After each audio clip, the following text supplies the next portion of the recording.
USA Sports. The U.S. Open champion on the tee at the 7th at Cog Hill number 4.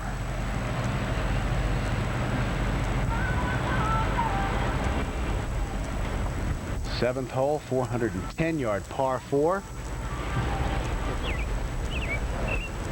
Lee Janzen at the moment +1, started with a bogey at 2, birdie at 3, and coming off a bogey at the 6th. And it has been quite a week for Lee Janzen after his victory at Olympic. And we'll see Lee Janzen this afternoon here on USA Sports. From Cog Hill Golf and Country Club in Lamont, Illinois, USA Sports presents the 1998 Motorola Western Open. Cog Hill number 4, known as Dub's Dread. Since 1991, this has been home to one of the oldest tournaments in golf.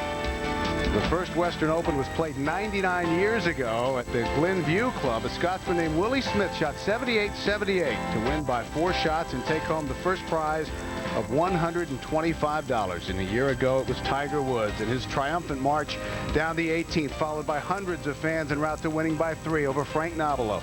Today, one of the great traditions in golf starts a new chapter on USA Sports.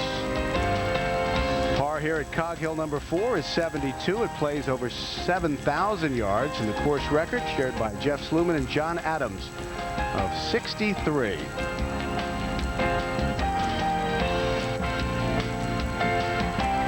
Look at the first round leaderboard in the 1998 Motorola Western Open. Greg Kraft, who came very close here in 1994, lost by a shot to Nick Price. He's our leader at -5. This is Kraft at the 17th. His approach on the short par 4, Peter Costas. Greg got in here on a sponsor's exemption, found out about it on Monday, and he's taking full advantage of it.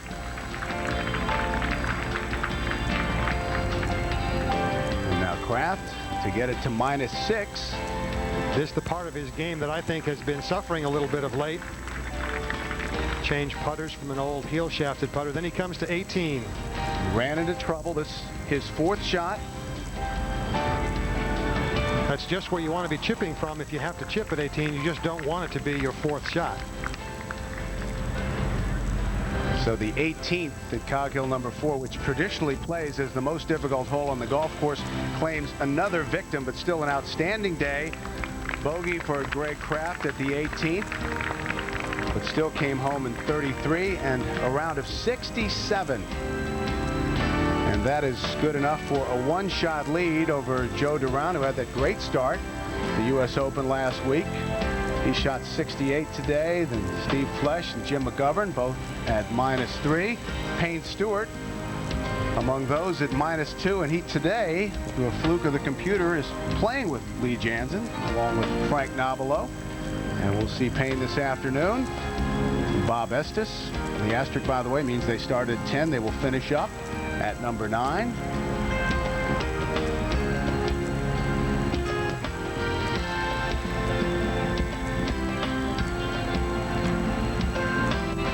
So it's Greg Kraft, 67, in the heat here in Chicago today.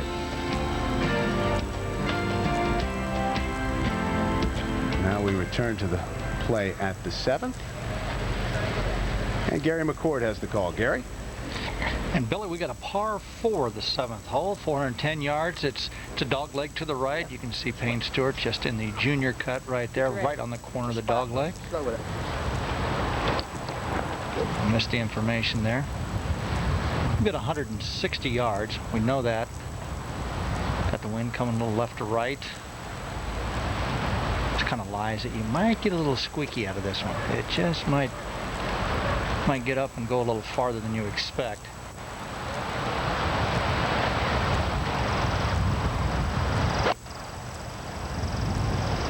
That's a 7-iron by Payne. Line. Get up. Get up. Hold your line, get up. Well, it didn't get up. It wasn't near enough, and it didn't hold its line, so none out of 2. This golf course in absolutely immaculate shape. They've got 4 golf courses here, so all the golf courses are closed. So that means we got a lot of workers working on one golf course. Perfect. And now the current U.S. Open champion, Lee Janzen. What a round of golf he played. The last 15 holes at Olympic Club, it was unbelievable golf. 154 yards. Let's see if he's in the same form. It's a nice little 7-iron. Look, he's trying to cut it. Drug the grip through the ball there a little bit. And he really drug it. He pulled it way to the left. So a lot of the greens are just like that at Cog Hill. Big, winding greens around bunkers. A lot of flat surface out here. Now let's go back up to Bill McAtee and Peter Costas, his sidekick. All right, Gary, thank you very much, and welcome to the 18th tower here at Cog Hill. And Peter, what about the heat today? The temperature's 95. The heat index, they tell us, is 105, and that really affects play in a lot of different ways. Oh, no question about it. It really tests your patience. It tests your resolve. You have to be in good shape. Come Sunday afternoon, I'm going to look for some young guy who's in great shape to be on the top of the leaderboard. And this golf course is very, very difficult. The players who were in the U.S. Open last week are going to come here and say, hey, what's going on? This is like Groundhog Day. Same thing all over again. Tight fairways, have to work the ball, long rough. It's a good test of golf. What about Janzen and Payne Stewart playing together today? What's this week been like for both of those guys? Well, it's got to be extraordinary. Payne has to be unbelievably disappointed. He had it this close and let it slip away. Lee Janzen has to be drained. I mean, there can't be anything left in him after competing for 72 holes in the conditions that we saw at the Olympic Club. So it'll be interesting to see how he maintains his focus and his resolve this week as he gets ready to try and go for 2 in a row. Cog Hill number 4, Dub's Dread, as you look at Lee Janzen. I don't think it's too hot. What do you think? It is a little warm. And there's Payne Stewart. And Peter, you mentioned the comparison to the U.S. Open style golf course, also shot makers golf course. Yeah, I mean, you saw the tee shots that Payne ended up in the first cut of rough. We saw that a whole bunch of times last week, and Lee Janzen's ball curving and running back into the fairway. Now we go forward to the 9th, 568-yard par 5. Phil Mickelson going for it. +3. Led last week in putting statistics, so that part of his game is coming back into form, but his ball striking was marginal. That was from 275 yards, trying to make something happen.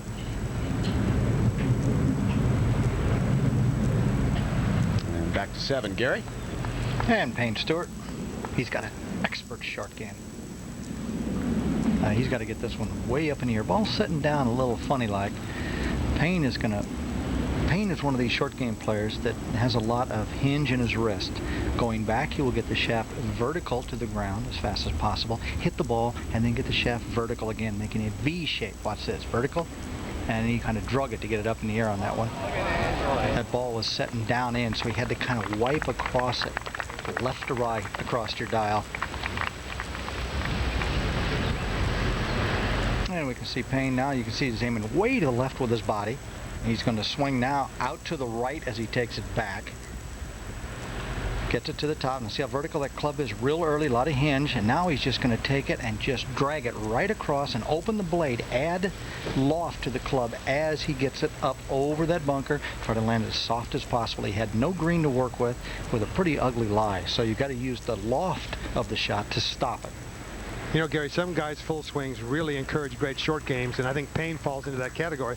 Other guys' full swings make short game shots a little more difficult, don't you think? Yeah, I really do. Payne has a nice, long, languid swing, and that really makes for a great short game swing. We play a lot of golf courses out here. Peters, you know, the greens are fast, the bunkers are deep, the grass is high, and you got to get the ball way up in the air, and Payne is very good at that. You take a guy like a, let's see, that real short golf swing, like if you remember Doug Sanders.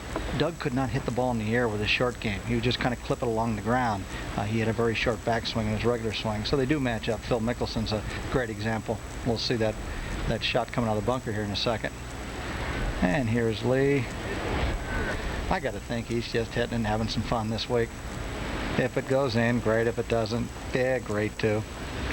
I've got my second U.S. Open. Yes, he's laughing. He doesn't care. Payne probably said something to him. I sure would, because in 1993, they dueled it out again at Baltusrol, and Lee won, and Payne was left doing the interviews. Why he didn't win in the same situation last week. Tell you what, he has really grown up as a man. Payne before, he would take those days of getting beat, make jokes about him, and kind of off-the-cuff comments, much like myself. And now he is really focused, and he's really taking it like a man, and he's saying all the right things. Now he is one of the guys that's really changed out here, his demeanor and the way he handles himself, and I must congratulate him for that. Not to say it was bad in the first place, but he has really matured. It was a pretty good group to watch here. Frank Nabo, who can really play this game, great ball striker. From New Zealand, came over here to play full-time to get better at this game, to get to the next level. And remember, he was last year's runner-up to Tiger Woods, so he's got a nice feel for this golf course. We can take all these golf swings here. The better positions are probably Frank Nabalo's golf swing. The best tempo, one of the 5 best tempos on the tour, is Payne Stewart. And Lee Janzen just does a lot of things right and not much wrong with his golf game. Doesn't really hit it that far, hit it that straight, or putt that great, but he's got a heart that you can't believe. And that's all 3 of these guys all together have some very, very good things about their golf games. Obviously 2 of them with major championship wins. Frank knocking on the door a lot.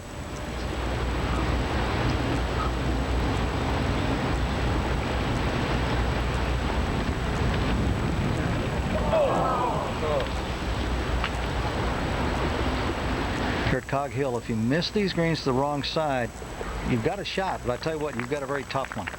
And if you get a lie like Payne Stewart had, there's not much you can do with it. Take your 15-footer and go. Be a lot of double bogeys out here if you miss on the short side and try something really cute. Gary, can you imagine a much more similar golf course to the Olympic Club than this one? No, Peter, if the greens were just a little smaller, you'd have just about the same venue. We talked about it earlier. The thing about Olympic Club, when you play it, their slope on the fairway doesn't match the slope on the green. In fact, most of the time it's opposite, so your eye can't get the flow. If it's a dog leg to the left and the fairway slopes right to left, the green slopes the other way. It's hard to get a feel. This golf course, it's got a nice flow to it.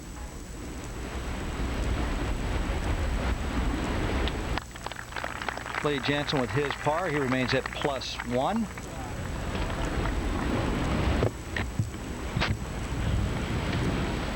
And let's go back to 9.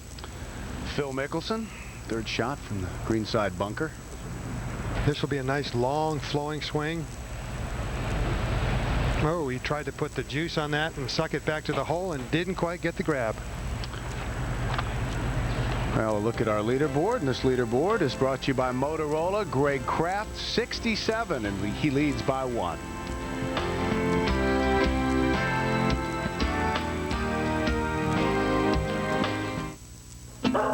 We got a dog for the kids. Okay, so I became attached. Dad! So my wife called it obsessive. I just wanted the perfect food for my dog. Talk to the vet, talk to the breeder, read books.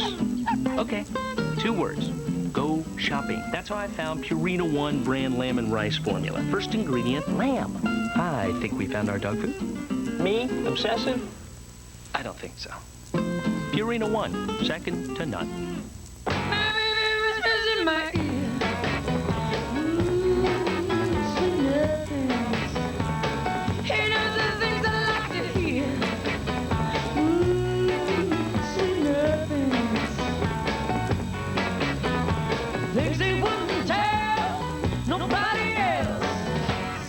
Baby, I'll keep them to myself. Sweet nothing. Ooh, sweet nothing. Hit it.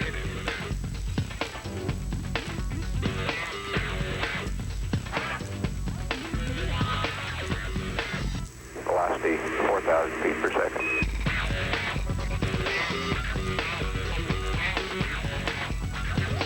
Swaying back and forth. A beautiful thing taking me away. Looking for the most accurate 2-piece ball on tour? XS marks the spot. Hey, When it comes to the weekend, we figure it's time for kicking back. Yeah, right. Now there's a car that helps your supercharged family take leisure to a new extreme. The supercharged Regal GS. Besides having more standard safety features than any car in its class, Regal also has room for 5 very supercharged people. And all their supercharged toys. The Regal GS by Buick, official car of the supercharged family.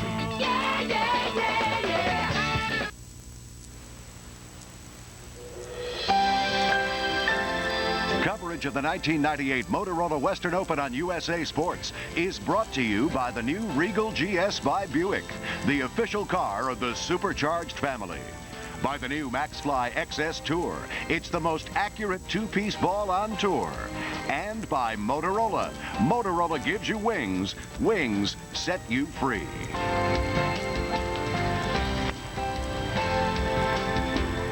Back at Cog Hill, just outside of Chicago in Lamont, Illinois, Phil Mickelson at the 9th. His 4th shot on his par 5. A little different shot from Philip there. Don't get to see him playing that stroke very often. To 8. And Lee Janzen now. Lee Janzen with an iron. You can see why. That's tight down there, isn't it? 8th hole, just straight away. Water right, water left. Got a little pond on the left. Payne the same way. You can see that ball starting to hook nicely. A nice follow through. Perfect. We got 378 yards, so get the ball in the fairway, and then from there we're going to have a little short iron to a green. This big green surrounded by 4 bunkers. Let's go to 9. Vijay Singh with the left hand low, going cross-handed, and you know, he didn't like the stroke. He walked away from it, but you should never do that because you never can tell when it's going to bounce in the hole. There you see he's laughing a little bit. He knows it wasn't his best stroke, but it was good enough to hold it. 3 straight birdies for Vijay to join that group at -2. Greg Kraft played earlier today. 67. Tied for 4th in Hawaii and tied for 12th at Westchester. And off to a great start here at Cog Hill. There's Vijay Singh, latest to join that group at -2. Scott Hoke, done for the day, 71. Now we go back to the 9th. Phil Mickelson for par. Now, well hold. Disappointing par, however, with a chance of knocking it on in 2. Phil Mickelson +3 and struggling with his game. To 16. Gary? Tour caddy, see it? He's going to be last to putt, so he's got the flag. Always last to putt has the flag. And there's who he's caddying for right there, chip back.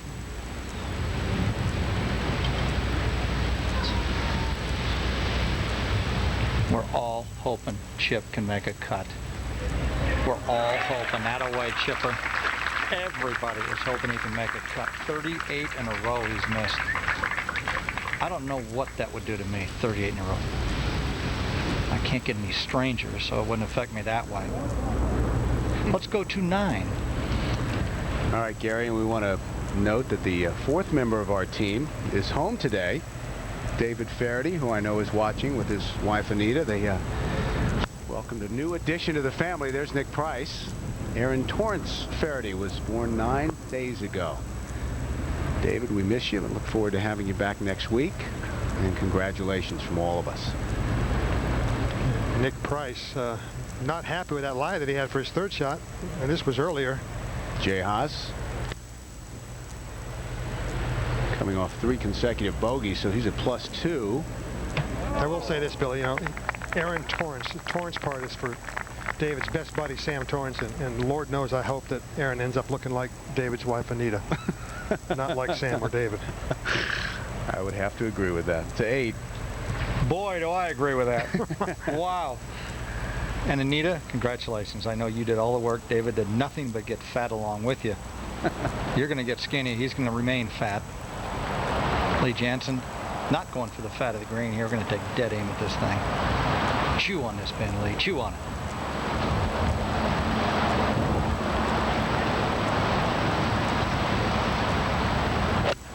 That's 154 yards. Trying to knock down a little 7-iron there. Just get real cute with this one. There's a little hump you can see right there, and that pin is located just on the other side of that little hump.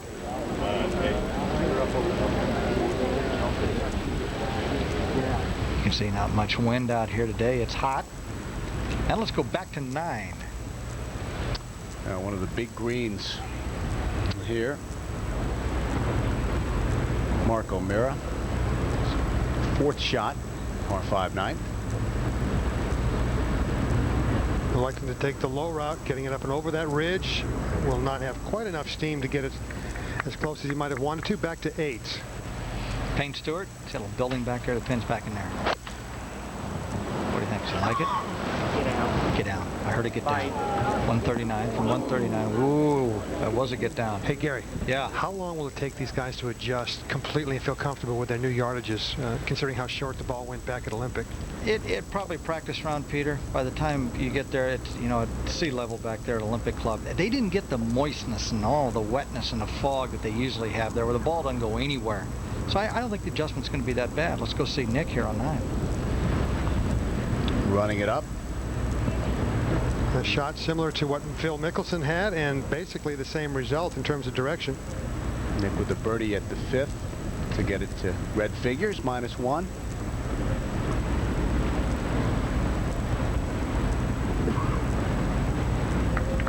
Taps in his par.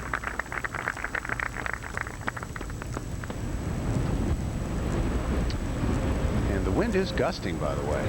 There's some parts of the golf course where it's a real factor. And it's going to feel like it's a blast furnace out there, Peter. You know, it's going to make the golf course play slightly more difficult this afternoon. The greens are going to dry out, and these POA greens are going to be very receptive in the morning and very bouncy in the afternoon. But if it wasn't for that wind, Lord knows how hot it would feel out here. I don't know that you could call it a cooling breeze. No. No. Now, Jay Haas. Just to get it back to +1.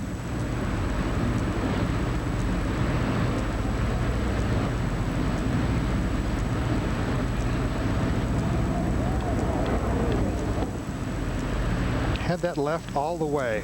That was either misread or misaimed. Stroke looked pretty good.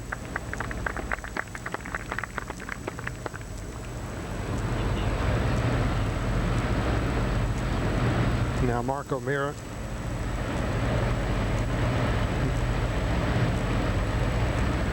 Peter? Yeah, Gary? I really like his stroke from this distance. From inside of 10 feet, I like Mark O'Meara. Outside of 10 feet, I probably like Furyk. I really like it for pars, too. He rarely lets these things get away. Watch him miss it. No, Gary. Good call. That was a good call. I like that call. Right in the middle. Yeah. Mark makes the turn at +3. And as he was putting, I noticed Tiger Woods at +4 through the first round. So not able to get off to a good start in defense of his championship here. Back to 8. Lurking. Frank Nobilo. Remember we talked about a minute ago? Just remember that. What they say. If you miss it on the short side, all sorts of evil things can come up and get you. Now Knobs has got it over here in the left gunge. It's an area that's not frequented much, so it's very thick. It's in its vegetative state over here. He's got to keep the sign down. See those signs right there? What the marshals do have a tendency to raise them as you take your backswing. And if they're right behind you, it's interesting to watch those come up as your head comes up of your golf club. Sometimes you can get a little, if you got a shot like this, you're looking for anything. Okay, we're going to take it straight out, up in the air, clank right down on it, whack, and just hope it goes over the bunker. You remember, you make a lot of double bogeys. I said it not more than 6 minutes ago. If you miss it on the short side, you try something cute, you're going to make some double bogeys out here. So you're saying that Frank is going to make a double bogey here? I'm saying he's got a chance, Peter Costas, and you don't want to give yourself a chance. Let's go to 10. Phil Mickelson. Now a layup off the tee, and Mickelson obviously missed the fairway, and as a result misses the green. So his struggles continue. That shot from 115 yards. And back to 8. We're seeing some short games, aren't we? This guy's got a short game. He's got a great bunker game. Boy, that ball had some hurry up on it. I don't understand that at all. See if Payne understands it. Bunkers are nice. He's not getting upset. Usually Payne Stewart gets a shot like that where he's got enough green. The slant's not that bad. Usually you've got a little suck up on that ball. Let's go see now if Frank can handle this one. Nice. Uh-oh, another sign? Frank's having some problems here with everything. Got the bad karma going here with everything. Just walk it out, Frank. Okay, here we go.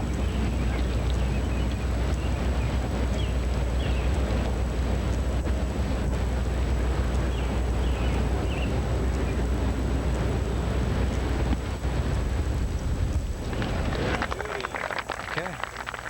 We're struggling, but we've got that 6-footer there for a bogey here on this little hole. Let's go to VJ at 10.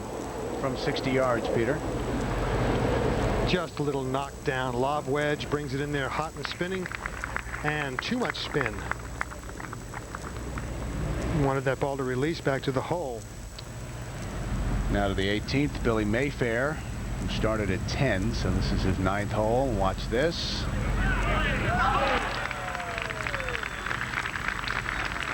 And Billy gets to even par through the first 9 holes here at Cog Hill.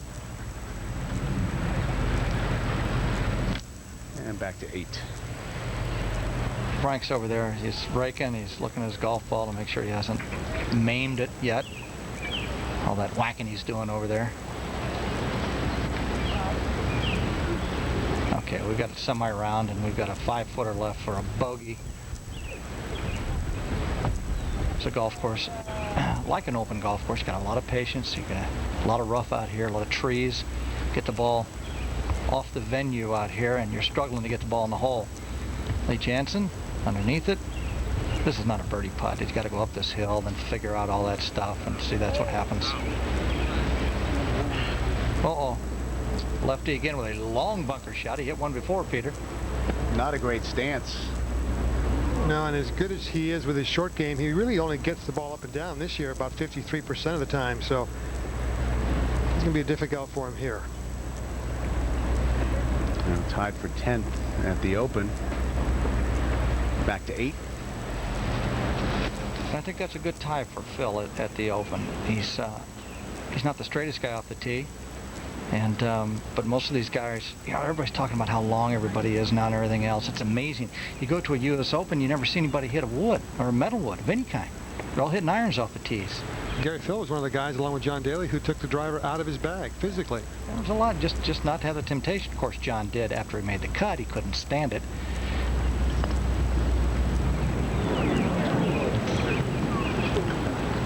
A sudden rush of electricity went through his hands into his putter. He's dropping things all over the green now. So you got the U.S. Open guy picking up stuff for you. That's pretty cool, isn't it? Hey, Lee, would you get that for me? I dropped something. Go get that, would you?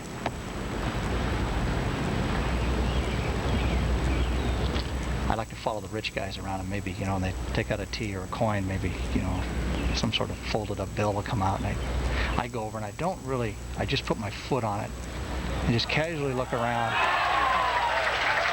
And if I got a putt next, that's trouble.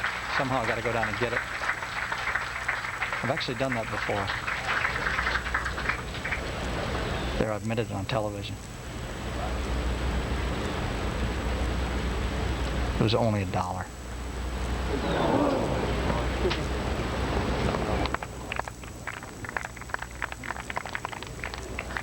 Payne Stewart now. Bogeys the last 3 holes in a row, trying to get the wheels back on. So is Phil Mickelson. Let's go see if he can. A long effort for par.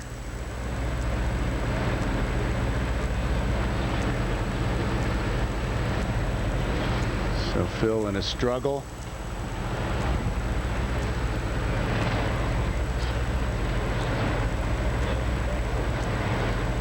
Another bogey for Phil, so he'll go to +4.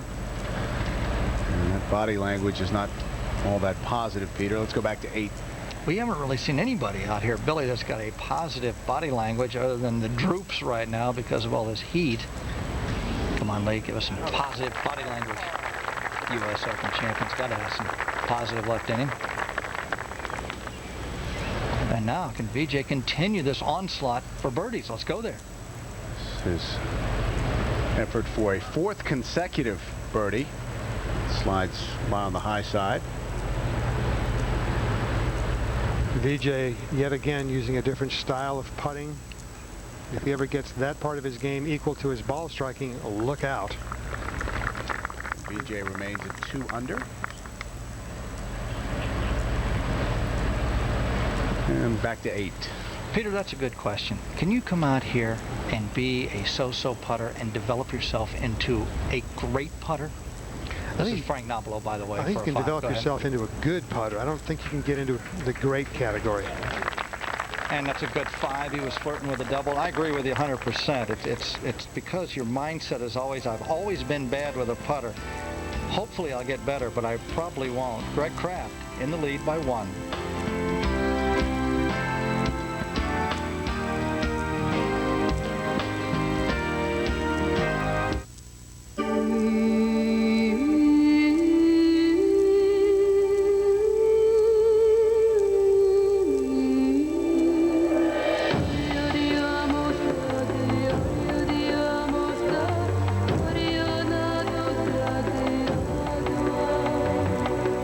Today, we could be part of someone's wedding. Tomorrow, we could help Lisa Powell win a new account. This evening, we might bring sweethearts together. Because every day, every one of us is personally involved in connecting every one of you to your reason for flying.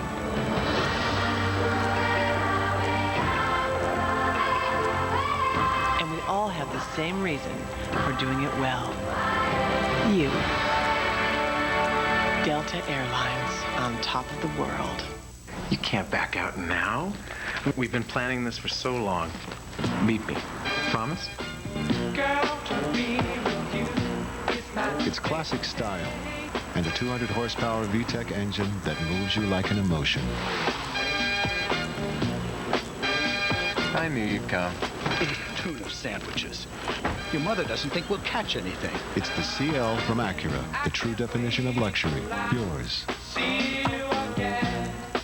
Introducing the new Top Flight System golf balls. Perimeter-weighted golf balls designed to enhance your performance when used with Callaway Great Big Bertha or tailor-made Thai Bubble 2 drivers. We've adapted the same principle used in perimeter-weighted clubs in creating 2 distinct perimeter-weighted golf balls. Balls hit off the heel or toe correct to the target more consistently, enhancing the gear effect by retaining spin. You'll see greater combined distance and accuracy than other leading golf balls. The System Golf Balls by Top Flight. Technology dedicated to improving your game.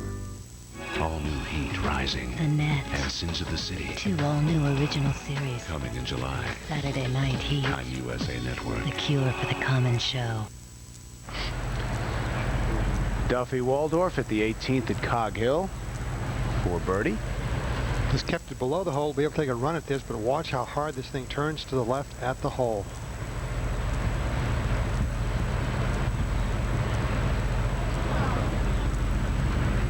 If you want a good run at a birdie on 18, you got to put it down where Craig Stadler is standing. That's the only place you get a straight uphill putt at it. Now the 10th, the approach by Nick Price, the short par 4. 105 yards, just a good full sand wedge. Spin, and it does. Just flag high. Well done. Well, Greg Kraft, runner-up here, 1994. Got off to a great start with 67 and leads by 1.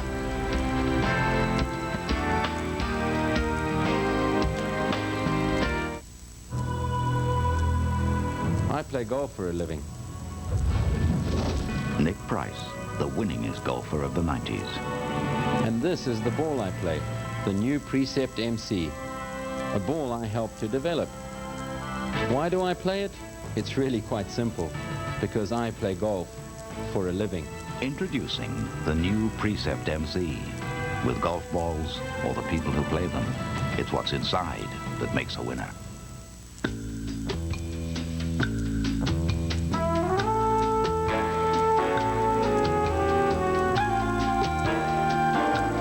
It is a place where the finest is appreciated. In private. Because when one has truly arrived, there's no need to announce it. Park Avenue by Buick, the power of understatement. What do you get at Smokies? Excellent cigars at great prices. And a relaxed atmosphere where it's fun to buy cigars. One of the Tri-State's largest selections with over 500 varieties. We create custom cigars for any occasion and can deliver next day to your home or office. Come in and sign up now for a chance to win a box of Macanudo vintage cigars valued at $500. Smoky Cigar Shop, 726 Sawmill River Road, Ardsley. Call 1-888-669-5273. Wake up. Good morning. Welcome back to the Sunrise Show. As soon as the camera goes on, no jokes. We're straight laced. We're right to the point. Very serious. Let's face it, every day we all want some food. I'm going to be eating. Some food for thought. We do have a tendency to just jabber a little bit. And some great stuff to buy. Hoop earrings for $29 in 14-karat gold. Because you see, it's a fast-paced show. So wake up to Sunrise every weekday morning on the Home Shopping Network. We have what you want. I kind of want something to eat. 100. And just off the green at the 10th, third shot of Mark O'Meara. It's got its lob wedge. This one has to have a little softness with it. Ooh, look out. Ooh, ooh, ooh. Yes. Well done. That's where these guys are so good. They miss greens and still make birdies. Now Nick Price has a chance to get it to 2 under within 3 of our leader, Greg Kraft. Well positioned off the tee. Good sand wedge to this point. And it's a birdie for Nick. You really hate to let somebody miss the green and chip it in and beat you on that hole, you know? 2-time Western Open champion. Now Payne Stewart at the 9th.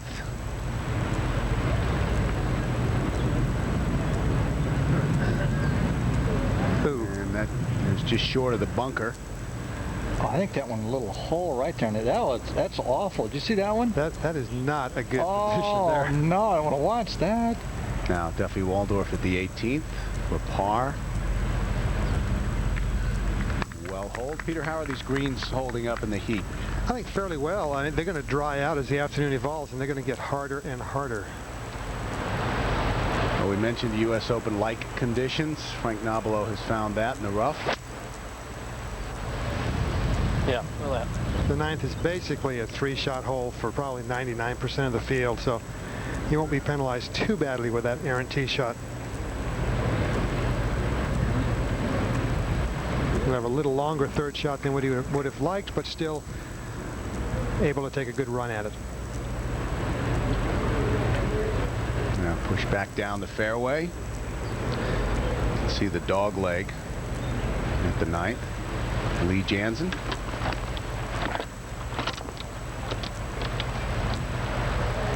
Good rhythm, never tries to overextend himself. Working on not swinging the club too far out into right field. This shot from 285 yards to the green, he's going to try and lay it up to a yardage that he would like to have for his 3rd shot. Peter, you know what I noticed about him last week? And he did it also at the Players Championship, but he shot 79 the last round. His club face was more in line with his left arm at the top of the swing. Can you elaborate on that? And maybe we can show it. He always used to play close to me. Now he's got it hanging pretty well. Yeah, he's been working with his teacher, Rick Smith, and actually got a lesson at Memorial and got the club going straighter back from the golf ball. We'll take a look at it here, Gary. And what happens was he used to straighten up here, lose his spine angle, and that would get the club going inside too much. Now the club goes straight back. That's perfect position halfway back, and when we stop it at the top of the backswing, you're going to see just what you said, Gary, that his club face and his left arm are perfectly parallel to each other, good square club face, and now he's able to swing and take the club left through the golf ball. And when he can do that, he can control his trajectory. And that's everything. Greg Kraft is our leader by 1 at -5.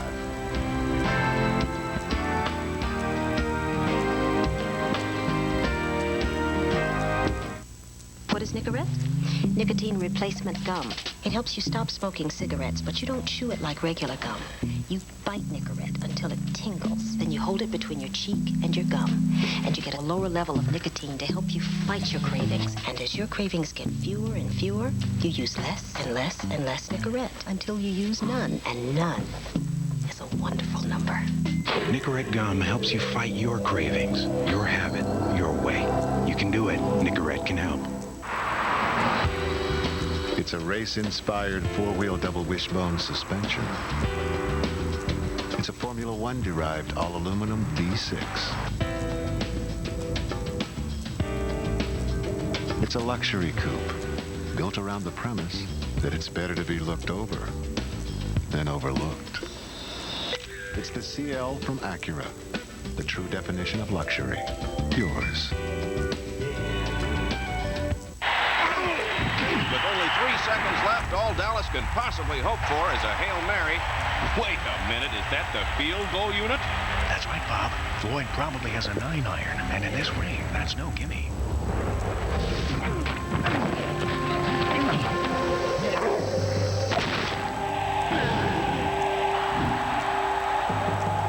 Floyd nailed it. Unbelievable. These guys are good. Hit it.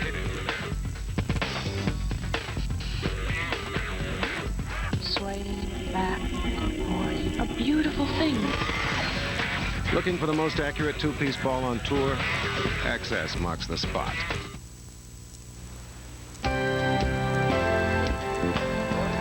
The 1986 Western Open featured Tom Kite coming from behind to tie Fred Couples, Nick Price, and David Frost on the final day. The talented foursome played just one hole of sudden death as Kite sank that 5-foot birdie putt to add his name to the list of Western Open champions. And that list is a veritable who's who in golf. Walter Hagen won 5 times. Arnold Palmer, Ben Hogan, Jack Nicklaus, Tom Watson. Here's the reigning U.S. Open champion, Lee Janzen. And a 9-iron from 120 yards. It goes 125. This was earlier Frank Nobilo. A little longer third shot than what he wanted. Good rhythm, good balance. This shot from 154 yards and wanted it to catch that ridge and scoot forward, but it doesn't. He'll have a tricky putt now up and over the ridge. He'll have a good breaking putt, and you have to work hard on the speed. Now Payne Stewart. We're back live. Yeah, that lie didn't look to be quite as bad after we got that camera view, but the results not good. Gary, I can't imagine how difficult it is for both Payne and for Lee Janzen to summon up the adrenaline and the focus and the concentration to follow up after last week. Well, two different mindsets. Lee doesn't care, and Payne's got to be the night of the living dead right now. You know, another opportunity gone. You don't know.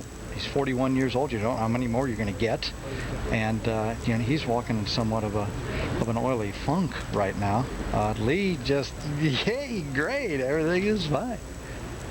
Don't move. Don't move.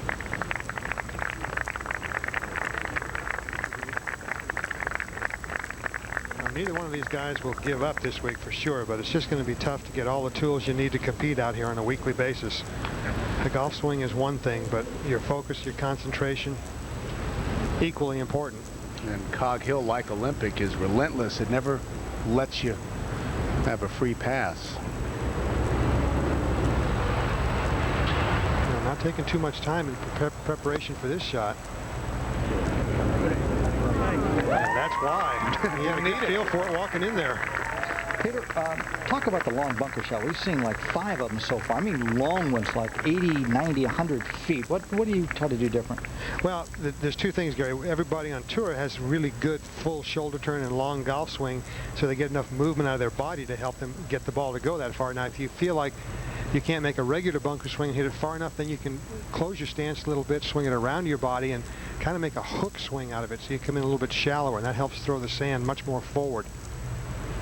Use the same club, same sand wedge, or you go to a pitching wedge or something? In most cases, you'd like to use the same club, but if not, you can always go to your gap wedge or to your pitching wedge even. And there's Payne, still taking the club outside. This is basically his same sand wedge. He uses a 56-degree club for his bunker play as opposed to a 60, so he has plenty of strength enough to carry this one up on top of the ridge. Guys who use the lob wedge, excuse me, Billy, might go back to their gap wedge or pitching wedge. Payne had it to 3 under, then the bogey at 6, and bogey at 7, double at the 8th. So now +1.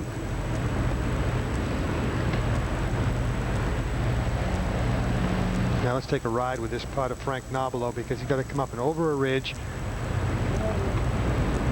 get the speed going just right, because if it comes off that ridge at the wrong place, it's not going to break as he intends it to. Oh, well done. 17 now. Donnie Hammond skirts the edge. Donnie's got it to 3 under. Nobilo, by the way, tapped in, as does Donnie Hammond.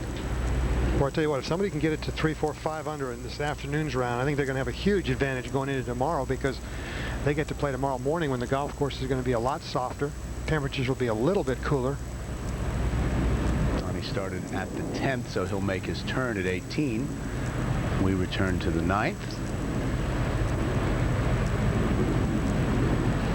Such an emotional victory. Never forget Lee's reaction watching as Payne Stewart finished up. Of course, his father as well. What a moment to share. Billy, do you remember his reaction in '93 when he won a Baldwin? To me, it was like he just won another tournament, and it was amazing to see him winning this year, last week, and all the emotion that he had. Would you agree that after a while, you come to appreciate it a little bit more than you would have 5, 6 years ago? You know a little bit more about what it takes to get there? I think at the age these guys, all these great players win their majors, and most of them win in their late 20s or early 30s, you think it can go on forever. And then you get to about 35 to 40 and you think, uh-oh, this could be my last shot. And of course, Lee's not that old, but Payne Stewart at 41, you know, you start looking, and then you start looking at the players before you, and their game maybe held its level, but it surely didn't get any better at that age. So I think they really do appreciate it more. So Lee +1 as he makes the turn. Well, and as well, you know, he hadn't won since '95, so you know, there comes a point you don't really lose your belief in yourself, but you have to have a little bit of doubt back in there and say, can I do it? Can I still be the player that I was? And obviously he is.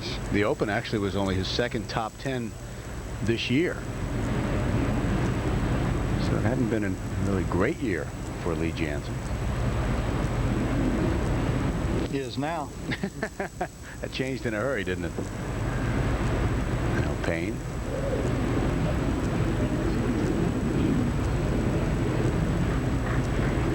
And this to take advantage of a really great bunker shot.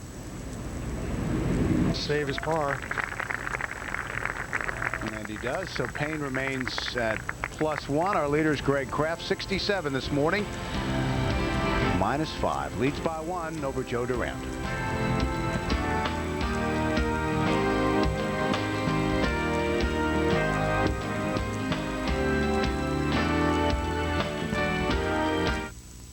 Introducing the new Top Flight System golf balls. Perimeter weighted golf balls designed to enhance your performance when used with Callaway Great Big Bertha or tailor-made Tie Bubble 2 drivers. We've adapted the same principle used in perimeter weighted clubs in creating 2 distinct perimeter weighted golf balls. Balls hit off the heel or toe correct to the target more consistently, enhancing the gear effect by retaining spin. You'll see greater combined distance and accuracy than other leading golf balls. The System Golf Balls by Top Flight. Technology dedicated to improving your game. Commercial artist, ballet mother, dog owner, antique collector, minivan driver? I don't think so. These are the new Buicks. Practical enough for the way you live, stylish enough for who you are. The new Buicks. Real power, real comfort, real style. Isn't it time for a real car? Here is the first hole of the Cooper Tire Invitational, a tough par 8,000, dogleg left from San Francisco over the Mojave. A quick update, earlier leader Arnold Palmer in front of a pesky Giant O. Then he found the rough, and lots of it. Yet he seems to be moving along quite well. Bill? Thanks, Jim. Arnie, what are you using on this rough terrain? Cooper tires. All right, you heard it. Arnie Lang 6020. The world is your course. Drive on.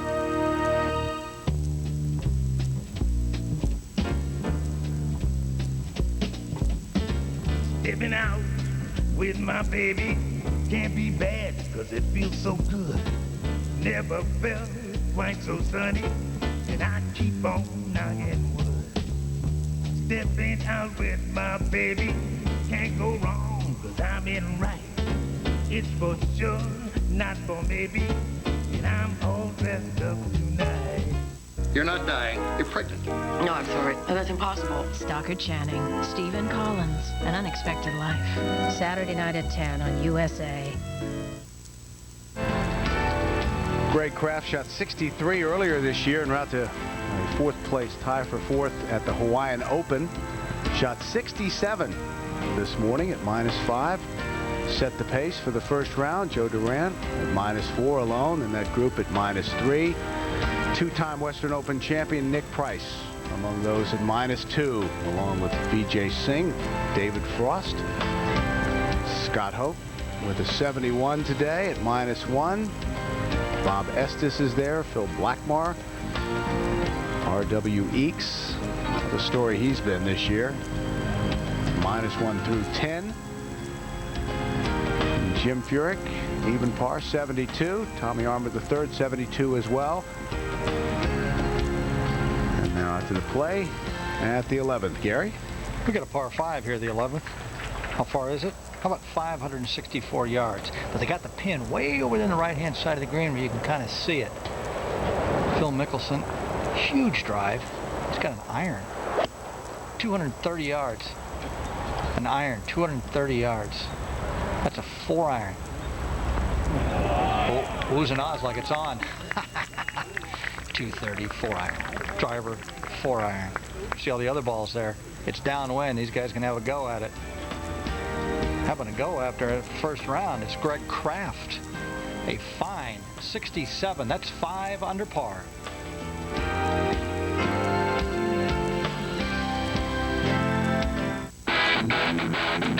It's a 170 horsepower race-bred engine. It's double wishbone suspension that slices, dices, and juliennes corners.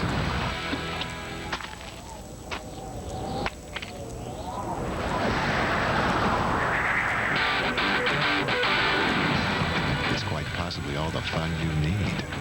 It's the Integra from Acura, the true definition of luxury. Yours.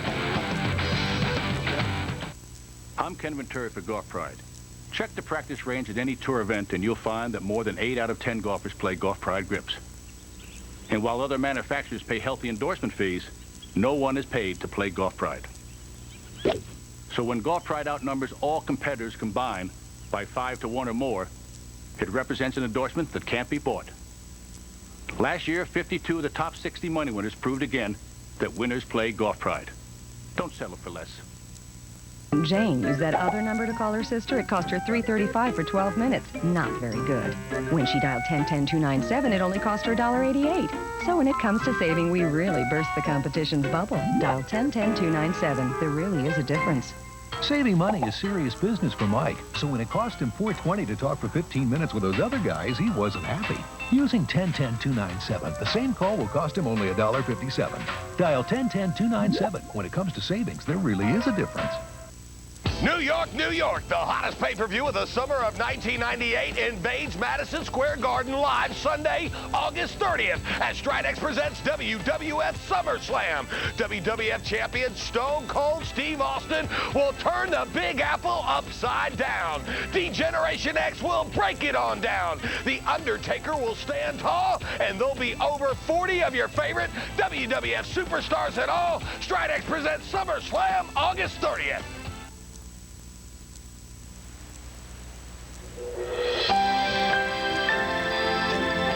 Coverage of the 1998 Motorola Western Open on USA Sports is brought to you by Alliance Capital.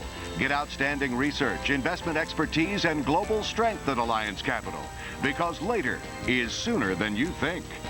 By the Cooper Tire and Rubber Company. Cooper Tire, the world is your course. Drive on. And by Buick and your local Buick dealers. Isn't it time for a real car? Payne Stewart, second shot at the 10th. You know, he's used to playing out of that kind of stuff.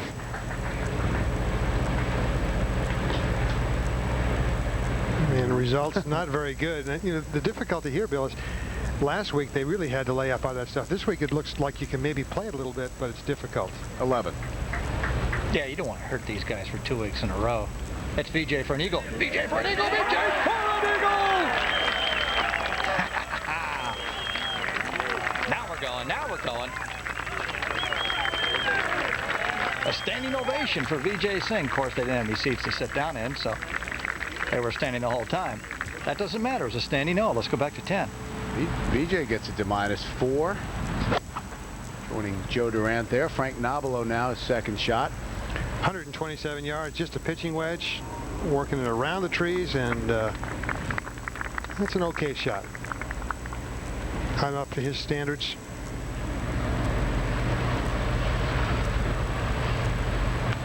.211. Okay. Phil Mickelson always chips with a sand wedge. Now what he's going to do here is put his hands way ahead.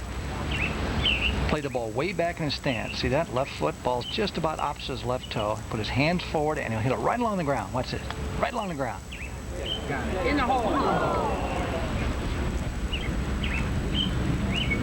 He likes a sand wedge because he can manipulate with his hand position the loft. So he feels like if he has one club all the time, he can become more accustomed to it and chip much better with it.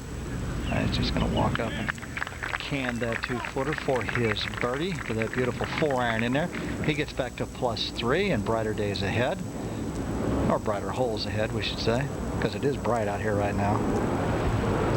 And hot. Let's go to lead Janzen at 10.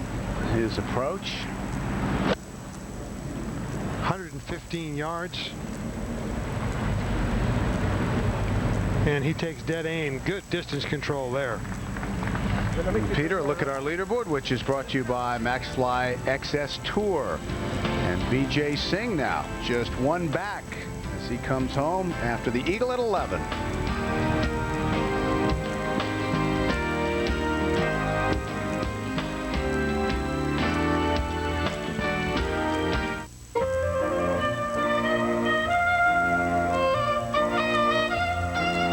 Are rich people taller than the rest of us? Are their loved ones more deserving of an airbag? Was the sun created solely for their enjoyment? Are we the only car company that doesn't think so? Century by Buick, full of amenities for under $20,000, loaded for under $24. Century by Buick, a luxury car for everyone. Hole 3 of the Cooper Tire Invitational, a long par 10,000 from Seattle over the Continental Divide to Minneapolis. Our leader lying 7,012. Bill, how did he get there? Well, Jim, Arnold's gotten through some rough terrain, thanks in part to his Cooper tires. Then that nice run, keeping it left along the Canadian border. Arnold, what's in store for the rest of the hole? Gotta clear those giant heads. The Cooper tires will do the job. The world is your course. Drive on. Son? Yeah, Dad? Your mom and I want to retire, but, you know, we never saved any money. That's where you come in. Huh? What grade are you in now? Second? Third? Third. That's plenty of school. Time you got a job. But I can't multiply yet. Well, I wouldn't let that slip out in an interview. Besides, you can read, right? Well, read this. The Classifieds. Go get 'em, Tiger. Don't be caught unprepared. Get outstanding research, investment expertise, and global strength at Alliance Capital, because later is sooner than you think. Before I quit smoking, I asked my doctor, is Nicorette gum safe? And he said, to quit smoking? Of course Nicorette gum is safe. Smoking is not. People smoke to get nicotine, and they get carbon monoxide and tars, which are deadly. Smoking is the danger. Nicorette can be a big part of the solution. Nicorette lets you use nicotine when you need it. to help you overcome your cravings. Don't hesitate for a second. Nicorette gum helps you fight your cravings, your habit, your way. You can do it. Nicorette can help.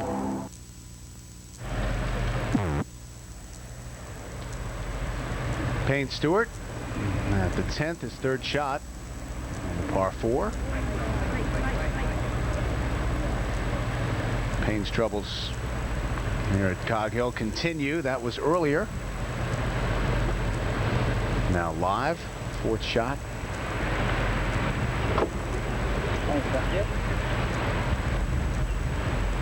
And some work coming back for his bogey. Sooner or later, I hate to say this, Gary McCord is going to be right. We're going to see somebody short side themselves and make a double bogey. And Frank Nobilo, runner-up here a year ago to Tiger Woods.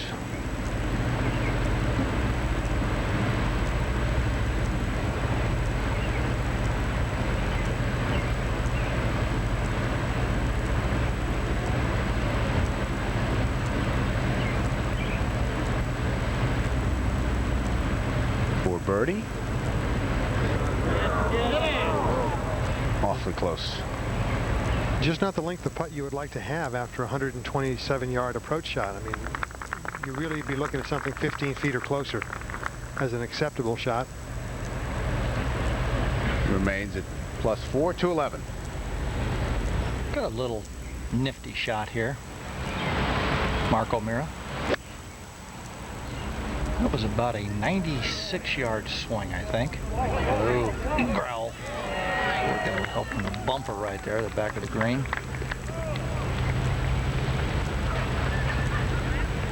Hands the implement back, and now Nick Price taking a full swing of that. See that shadow up there? We knew that was a sand wedge. Had a big old head on it.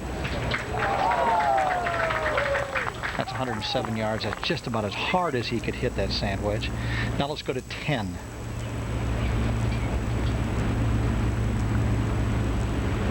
Lee Janzen now taking advantage of his wedge shot in there. This for birdie.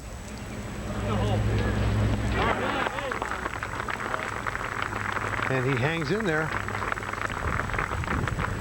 Gets back to even par. Let's go to 12. That's 198 yards. See the pin way over there on the right. BJ after his eagle. That's an 8-iron.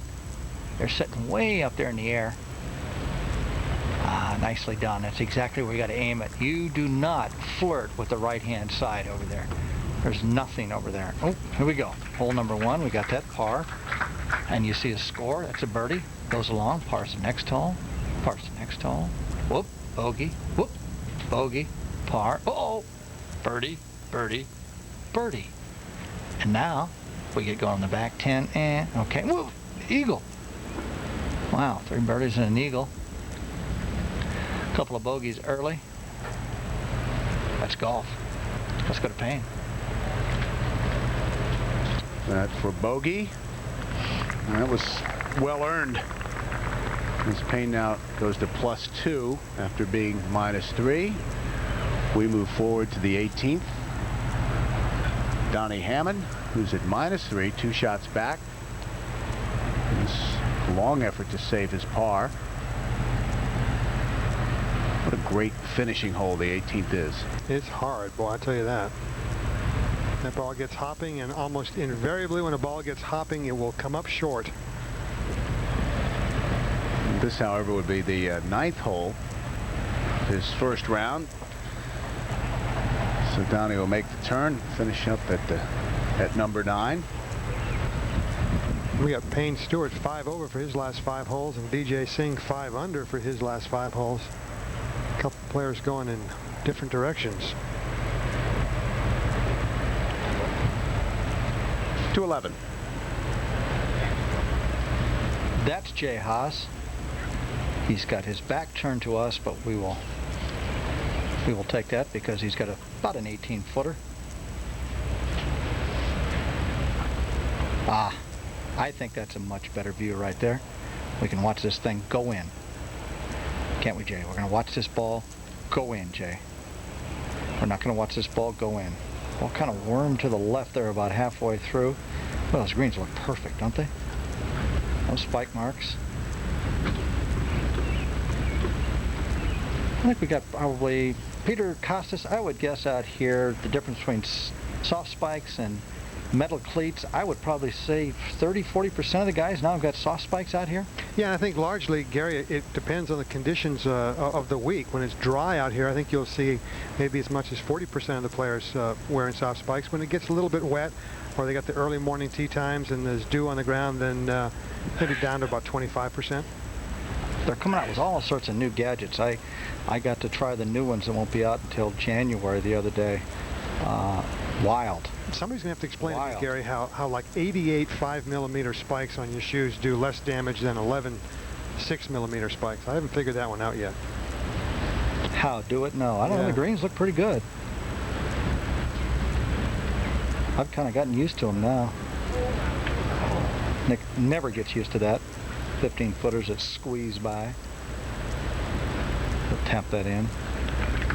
Par 5, walk away with a par. Feels like you're just coming down with a cold. You haven't quite got it, but you're coming down with something when you make a par on a par 5.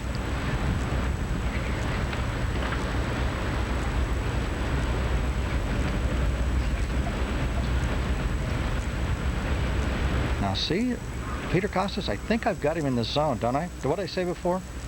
It's 8 to 10 feet, I think. Yeah, he's right there. Yep. He might be a little outside of it, so I'm going to give this one a little iffy, but I'd like him at this range right here, because you know why? The speed is always perfect. If he catches any part of the hole, it kind of goes in. As he goes, he hits it too hard. Okay, I'm shutting up. Let's go to 12 now. That's lefty in the bunker, buried. He's got a very sharp edge on that 60-degree sand wedge, and he can just get in there and cut like a knife through butter into that sand and get a lot of the ball in those situations. He plays with probably the sharpest sand wedge, the leading edge on the tour. Back to that power lip out that gorged himself on the right side of the hole. And he taps it in. Best control of the speed there is out here. Mark, why'd you hit it so hard for? Sand. Nice you hit those putts. Sometimes you get a little excited when you got one of those putts and you haven't made a birdie in a while, and you want to kind of rough it up a little bit so you make sure you get it there. And Jay Haas, as you can see, planting the lower one, or the left one lower than the right. Back to 12. Hal Sutton. Been playing nicely of late, Peter Costas. A lot of top 10s. Yeah, Gary, he's got his equipment figured out. His putting is much, much better than it has been in recent years. You know, in some respects, a lot like Vijay Singh. I mean, two superb ball strikers, and never have quite gotten their putting up to the level of their ball striking.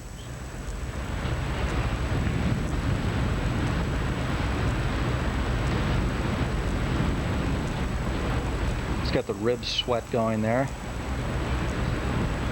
I would say it's about 104, 105 heat index. That's when you combine the humidity with the temperature and you get something that's drastic. Of course, Phil Mickelson back there is used to that, living in turmoil back in Phoenix this time of the year. For Peter, it's what, 107? I'll tell you what, it isn't this hot right now. No, it's been beautiful. Like what? What's beautiful? At Greyhawk, it hadn't gotten over 101 yet. Really? And that's, I mean, you can practice and hit golf balls and not really break a sweat. I like to have iced tea on the veranda when it's 101. Talking about the good old days when everything went in. You know what this is? That was to tie for the lead. And he left it just a little scruffy there. Get a little friction going early and he'll get his par. Not a bad score. Not a bad score on this 12th hole. Hard to get this ball near the flag with the wind blowing up there. 190 yards today, 198 exactly. These guys are just trying to get to the left, get it on the green, get out of here. Phil has a keen sense for looking down in the grass and finding little hollows and swales and lines. He's got a great imagination, and he uses that imagination to putt well. He doesn't just look at the hole and hit it. He's finding a line, a path for that ball to go on, and he really concentrates on the line. You can see him right now. He is really, really into finding this line right here. Let's see if he can get it. And once you get it, you won't miss. Once you get that line in your mind's eye, you will not miss the putt. Remember that out there. Find the line. Grind on it. Takes a little concentration. Those putts, they're worth it.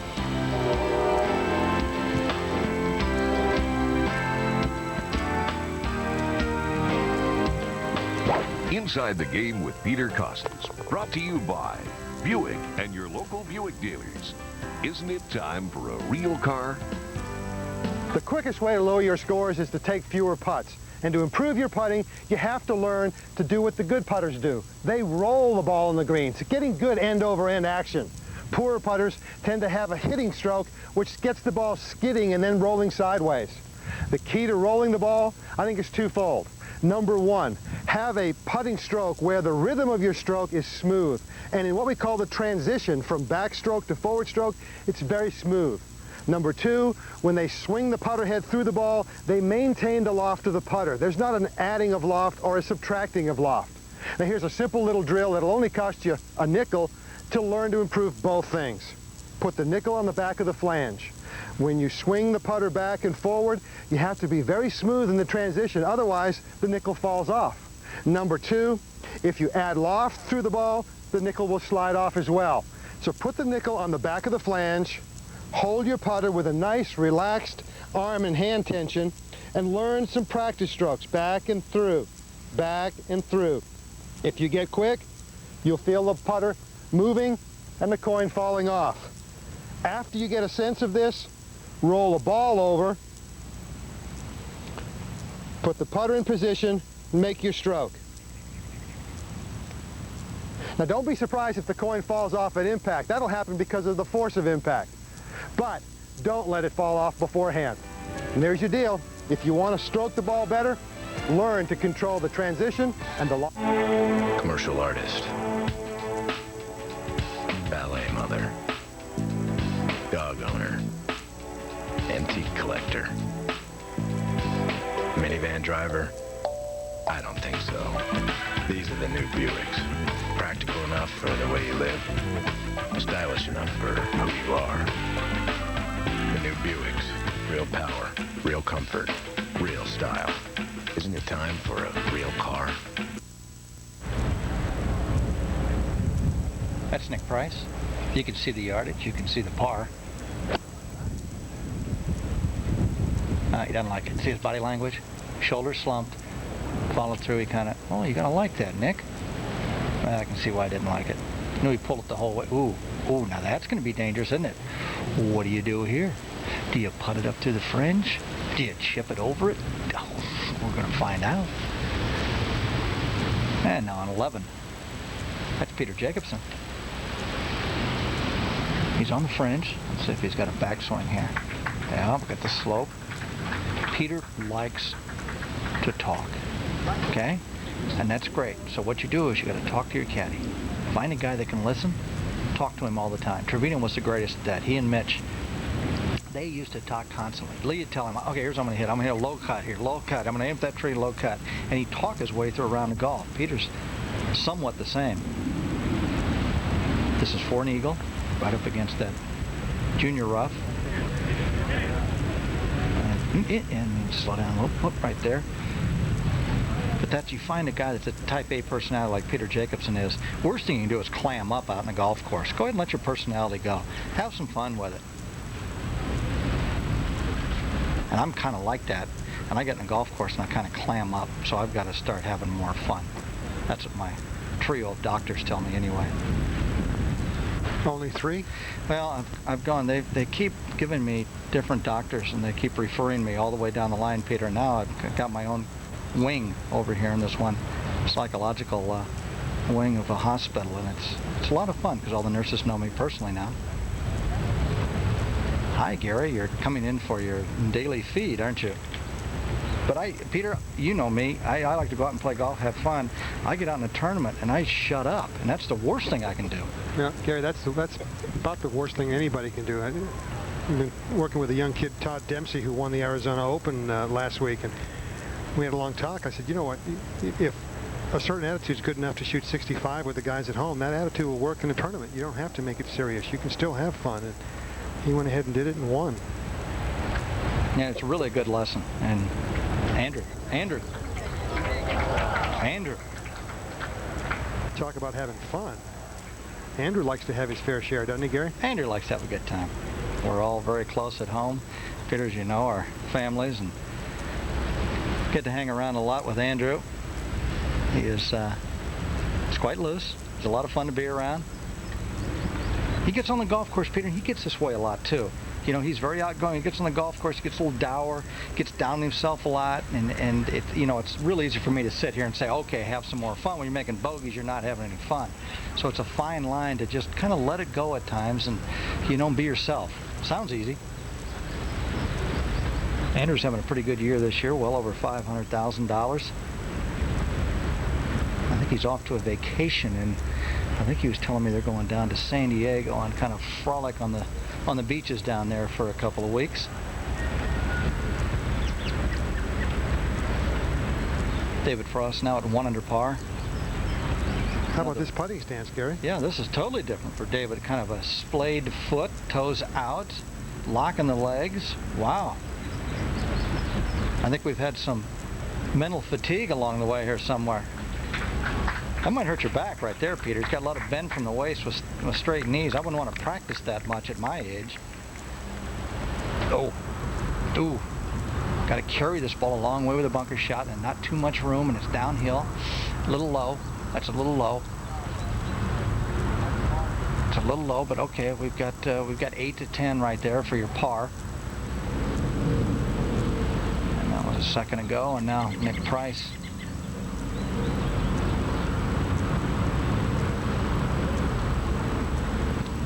Peter Costas, Nick is always, and he's been very outward with this. He's never putted fast greens really well, and he's found, you know, all these inserts now make these putters a lot softer than the regular metal, so they can make them as soft as possible. I think Nick's becoming a much better putter just because he can control his distance more. Yeah, I think you're 100% right, Gary, except, you know, he's still on a golf course like last week. His putting was okay, but not right, super. Exactly. He comes here and it's a little bit slower. Look out for him this week. He could get a lot of confidence going on this golf course now. This is interesting. He's going to have to, you know what I try to do here, Peter? I try to hook it back against the dog leg. That probably won't work that well. I don't think he has to quite get it in the fringe, does he? We're going to find out. Awful close. Ooh. Oh. That was pretty good. That actually wasn't that tough to putt. I thought it was a big old bend there, and he had to putt it up in the fringe. Sometimes, Peter Costas, making yourself believe you're a good fast greens putter is the hardest thing. Learning to do it is pretty easy, but then you got to tell yourself, hey, you know, I'm really good at this. You've still got scar tissue. Well, one thing's for certain, telling yourself that you're not a good fast greens putter isn't going to do you any good at all.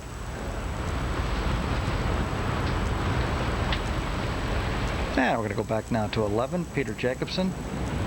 Also left hand low. And Gary, what's going on? I mean, we got guys going cross-handed. We got guys with wide stances. We got all kinds of new putting stuff going on today. El Nino. No, La Nina. El Nino's gone by. Oh, it's gone, but it's always there, Peter. It's always there. It's ubiquitous. Sometimes you need to change. You just got to flush it once in a while. That's it. I've had it with this. I'm going something else, because when you try new things, all of a sudden you get a very positive attitude. Okay, Lee Janzen taking a big rip at it. Might have started a little left. That's 275 yards. He slammed it down in the grass. Slammed the grip down in the grass. Where'd it go? Lee, what do you think? Did you like it? I need to know that you hit it. He flirted over there short and to the right-hand side somewhere, trying to take a little cut. Oh, look at this. Think we're not trying to cut this ball and get it up in the air? Payne Stewart. Way up in the air. Look at this. Way over the trees. He's excited. He's trying to get an angle out to see it. Oh, yeah. How about that one from about 260 yards? Oh, okay. Now let's go to 13. First look at this 446-yard par 4 and some very deep rough for Phil Mickelson. We have not seen him in the fairway yet in our coverage, and this is not a green that you want to be attacking from long rough. 7-iron from 165 yards. Got a lot of club on that ball, though. Well, look at this. What an effort. Well done. Back to 12. Let's see if Mark can get a Sandy here. Everybody in the group gets $5 if he makes. No, he doesn't. That was just the wrong club off the tee to get that ball that far back in that green side bunker. Greg Kraft, 5 under par.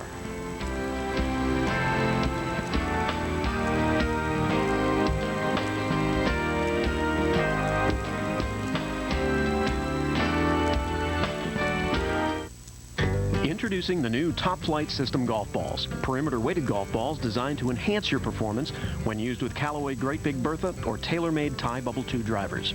We've adapted the same principle used in perimeter-weighted clubs in creating 2 distinct perimeter-weighted golf balls. Balls hit off the heel or toe correct to the target more consistently, enhancing the gear effect by retaining spin. You'll see greater combined distance and accuracy than other leading golf balls. The System Golf Balls by Top Flight. Technology dedicated to improving your game. At first, Ramada and Holiday Inn may look similar. So to set us apart, at Ramada, we always give our personal best.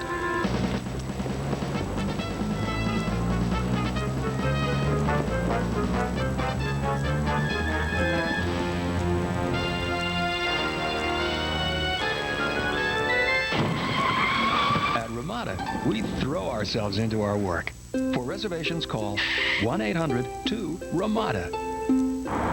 It's famous for hushing highways and reducing wind to a whisper. It's as comfortable and quiet as you want it to be. It's steering wheel mounted audio controls that let you live your life like a movie and score your own soundtrack. It's a 210 horsepower performance, and you've got front row seats. It's the RL from Acura, the true definition of luxury. Yours. My name is Angela Bennett. Everyone will tell you I don't exist. I do. They think that I know something that they want to know. I don't. They have erased my identity. I'm hunting for the life that I lost online. It can happen to you.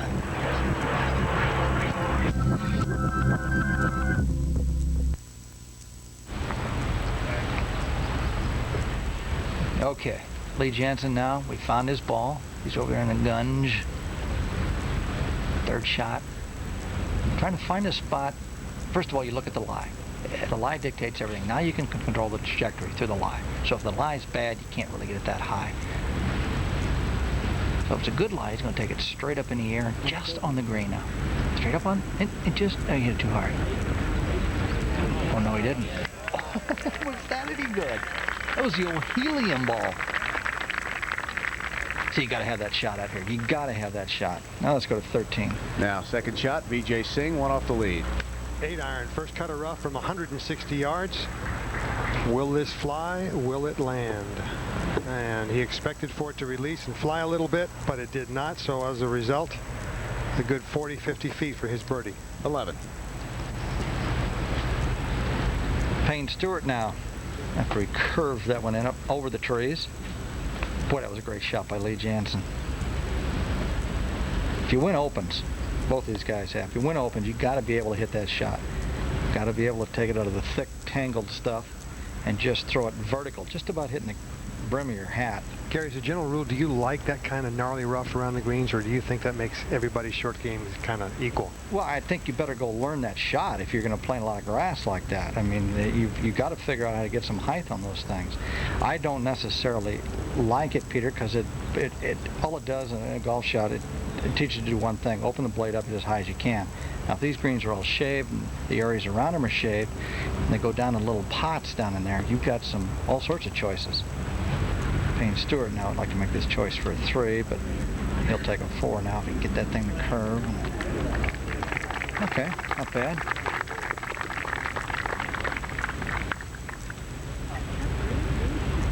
2 over par, trying to get back to 1 with this birdie if he can make this. I love this tempo during the Open. Never changed. Led it the whole way until the end. And beautiful tempo. Let's go down to VJ. At the 13th, long birdie effort. Tie Greg Kraft at -5. Should it go in? This is the length of putt that's really difficult cross-handed. It's hard to get enough speed. And he has left that well short, so there are putts out here, Billy, where you do want a little bit of hand action, and it's very difficult to get that into your stroke when you're putting with the left hand low. Well, in his last 12 rounds here at Cog Hill, VJ has only 1 round in the 60s as we go back to the 11th.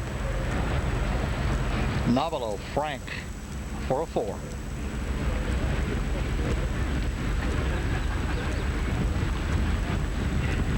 And he is going to struggle over the tee if he can make this with a par 5.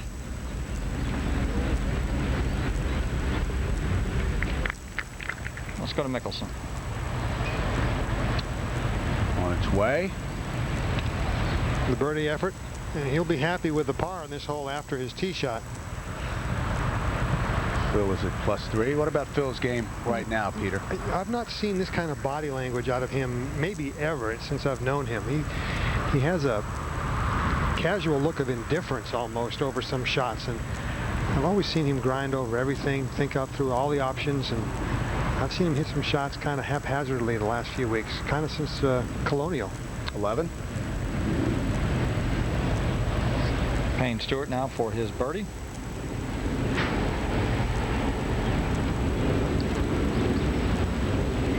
Perfect greens.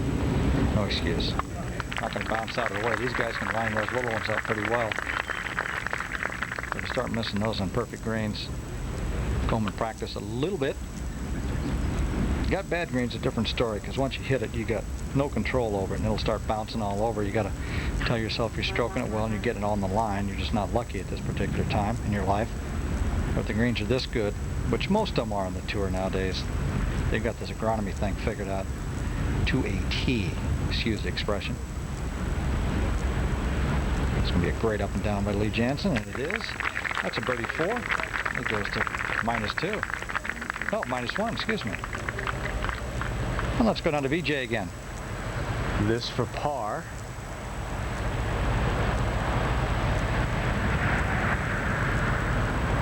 And that's, as you noted, Peter, been one of the difficulties throughout VJ's career. I would think that's a misread. I think he was happy with the way he stroked that one, just didn't expect it to stay straight. And there he is. He's looking at the line one more time. Playing so well today, VJ drops back to -3, 2 behind our leader, Greg Kraft.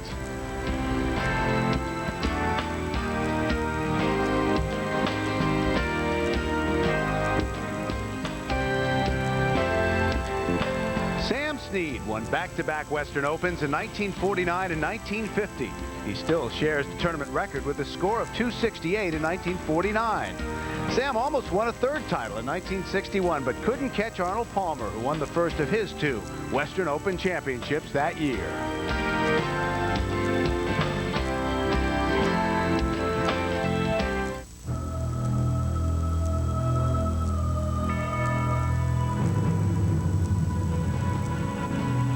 Two Knicks.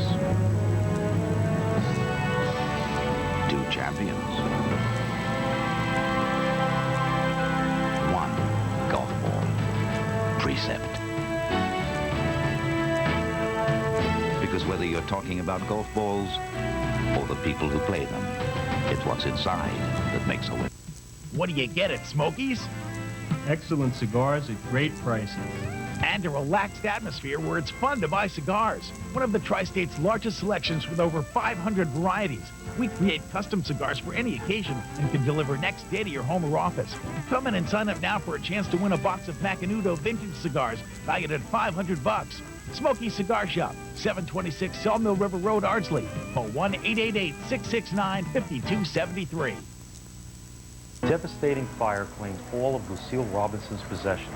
It was the Westchester Red Cross who helped get the family back on its feet. So to come back now and see everything that I worked to accomplish, it took a matter of a few seconds and it was gone. Thank you, Red Cross, for caring. The Red Cross needs your help so it can help others. When an emergency strikes, the Red Cross is there. Please support the Red Cross with your time or your dollars.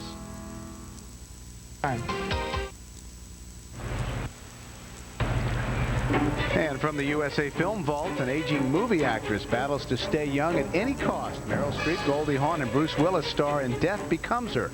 The USA movie tonight at 9, 8 o'clock Central. Do you know where that vault is? Every time you read one of those things, it's the USA movie vault. It's a secret. Where is it? They won't tell me where it is. We go to the play at the 13th. Mark O'Meara at +3. Ball below his feet, trying to work the ball in right to left. And nicely done. Gets it a little bit above the hole, however. That shot from 164 yards. And that putt coming down the slope will be quick. Now Nick Price, two-time Western Open champion, -2.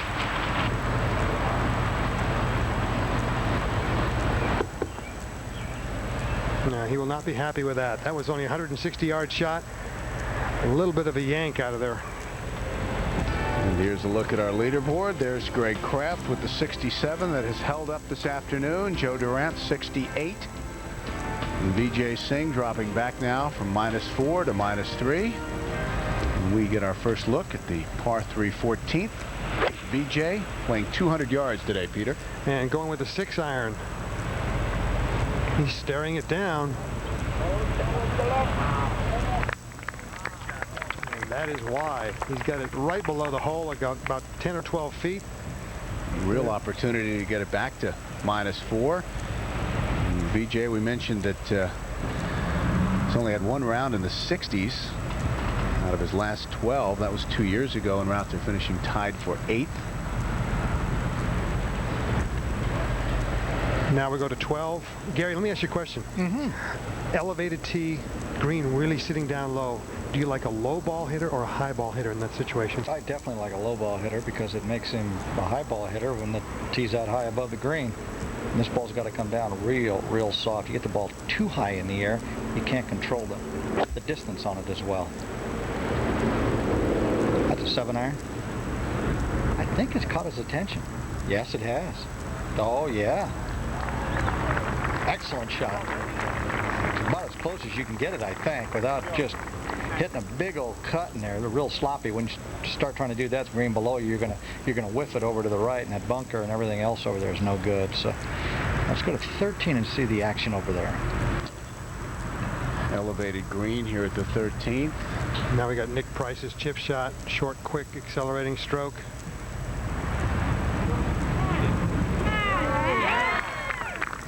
Got it right behind Mark O'Meara's head. That's good distance control.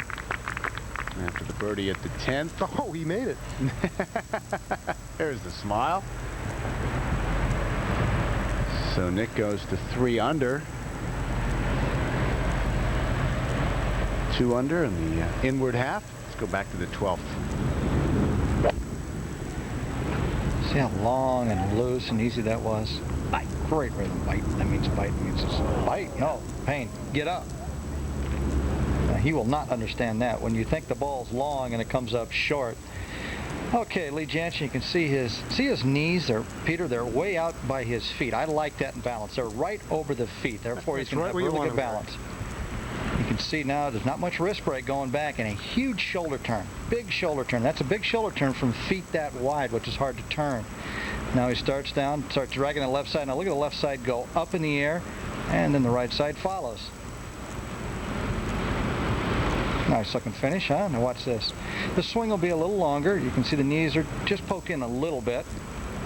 Payne will take it back, and there's no hurry right now in Payne. There's just no hurry. Let's just go. Okay, it's still going. You see no wrist cock whatsoever. Get the club as far away from you. Okay, yeah, just keep going. Just keep going. And now, okay, I'm really not back all the way yet. There, we're going to go back. Now, look at how easy going through. You see his left leg is going to straighten up a little later than Lee Janzen. So he's got a little sag in his legs.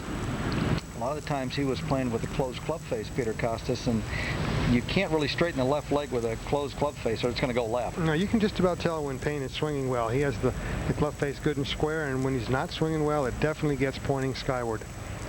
Meanwhile, Marco Mira at the 13th. Let's get it to +2. This is quick.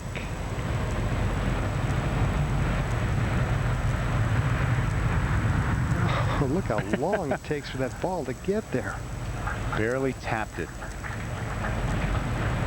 Much the same as last week. There are a lot of greens out here. You do not want to get the ball above the hole.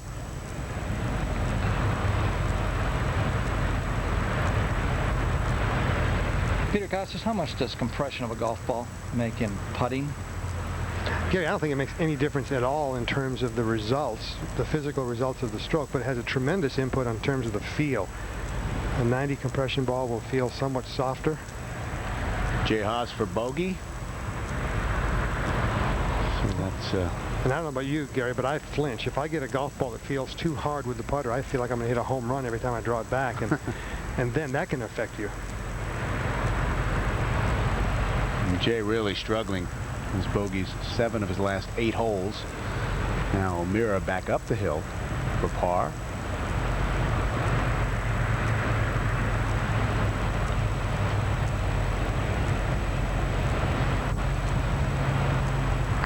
Very steady. Mark O'Meara remains at +3. 8 shots behind first round leader Greg Kraft with a 67.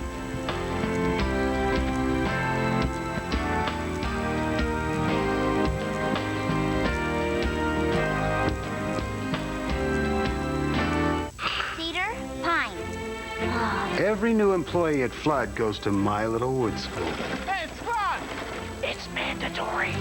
Wood is porous, like a bunch of straws. That's why we have to protect the inside, too. At Flood, we've created a whole line of great wood care products by creating a whole company of wood care experts. Oak, pine, cedar, redwood. Okay, to protect and beautify wood. Anybody? Solid color deck and siding stain. Oh, I knew that one. Flood, how wood should be treated.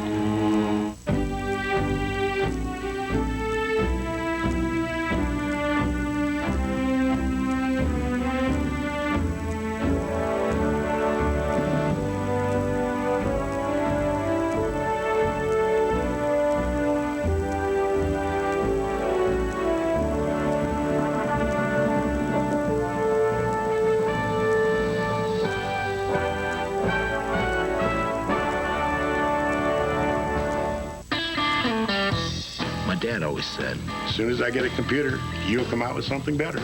So to make sure people like Dad have the latest computer, we invented Yourware, technology that grows with you. For just $49.95 a month, you can buy a computer with an Intel Pentium 2 processor, unlimited internet access, and in 2 years, you can trade it in towards the purchase of a new one. What do you call this thing? Yourware.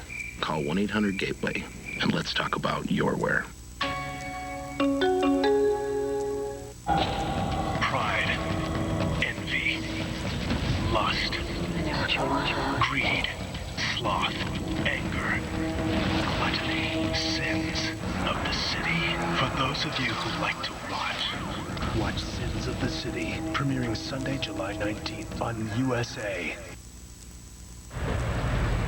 Well, VJ after the great tee shot at the 14th for birdie, this to get back to -4. Yeah. Well hold.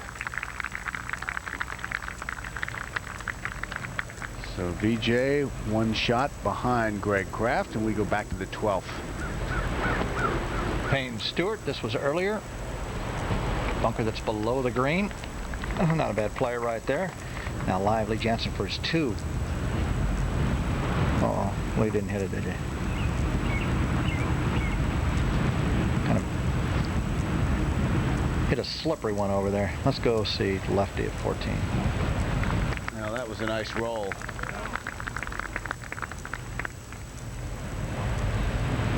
Phil Mickelson, that was for par. Phil stays at +3. That brightens him a little bit. Led the players in putting last week at the Olympic Club. Al Sutton, this for par. Back-to-back bogeys. Sutton remains at +3. If you're just joining us, a really warm day here just outside of Chicago in the suburbs, Lamont, Illinois. 95 degrees, the heat index well over 100. And a bit of a breeze. And that has made scoring conditions very difficult. Only 19 players in red figures. Now back to the 12th, Payne Stewart. He's stalking. Here's a good tip for you. See right here, you look at the line from the side. I always try to look at it from the low side. That way you can see which way the cup is tilted in relationship to your ball. So if the thing looks kind of straight, I'll go and take that view to see if the edge of the cup towards me, if I can see that, or the back of the cup, then you can get an idea. It kind of helps with the read. Also buys your time. Actually, I'm making this stuff up as I go.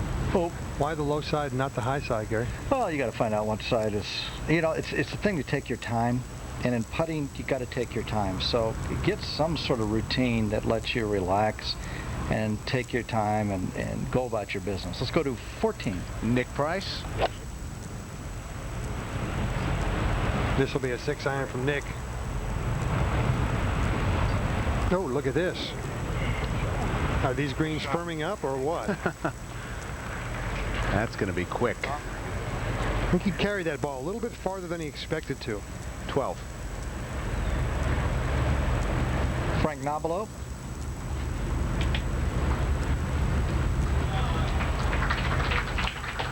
Watch these strokes. These strokes are so nice.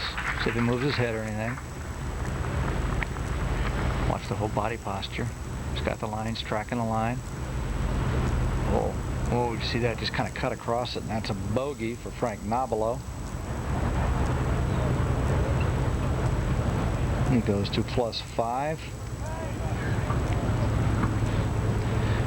Oh, let's take a look at this again. Now, these little putts, I don't know if he was sure of the line or what, but he will drag, and as he starts down, he'll get the heel going first, and it kind of stops right there. And when you're dragging the heel across the ball, you're always going to pull it.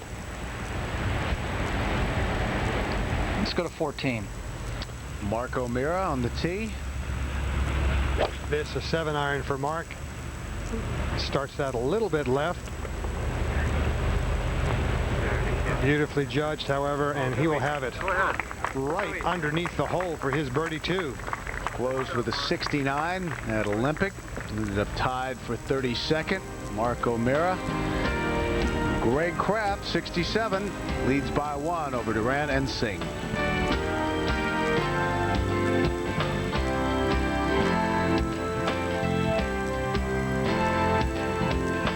Introducing the most luxuriously appointed Acura ever made, the RL Special Edition. With distinctive features like heated leather-trimmed seats, a 6-disc CD changer, diamond-cut alloy wheels, and accented body panels. However, by design, it is available only for a limited time. The RL Special Edition from Acura, the true definition of luxury, yours. Jane uses those other guys to call her sister. It costs her over $3 for 12 minutes. Not very good. Now that she uses 10-10-297, it's $1.88. When it comes to savings, we burst the competition's bubble. Dial 10-10-297. There really is a difference. Saving money is serious business for Mike, so when it cost him over $4 to call long distance with those other companies, he wasn't happy. Using 10-10-297, the same call will cost him only $1.57. Dial 10-10-297. When it comes to savings, there really is a difference.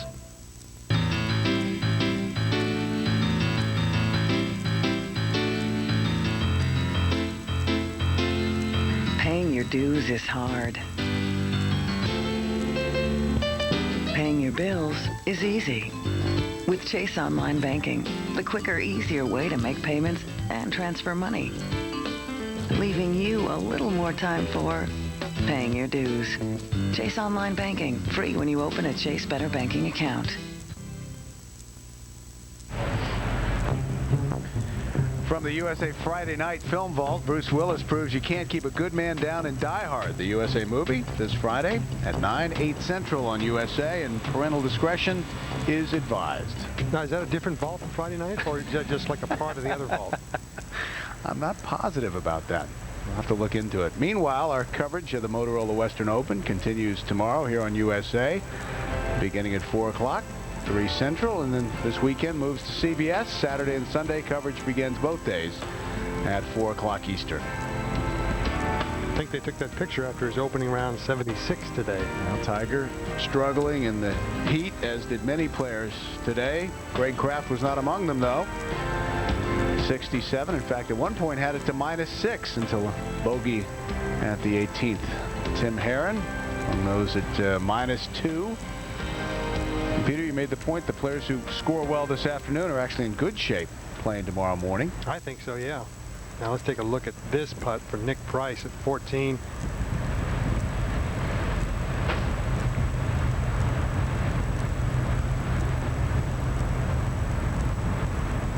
How good is this?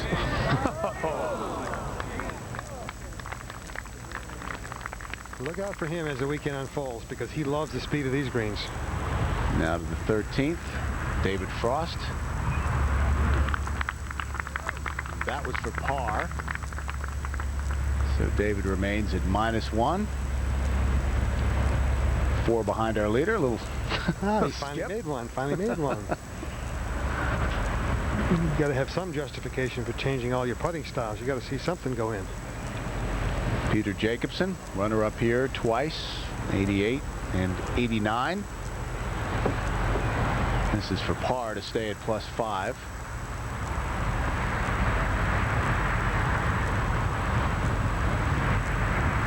As we said earlier, the left-hand low, cross-handed style putting. And curls it in the right side. Take that. So it goes to the 14th, 5 over. Very expressive personality, very expressive player. I'd like to see what he'd shoot if you had to put like tape across his mouth or something, huh, Gary? The tape wouldn't last long. Andrew McGee now.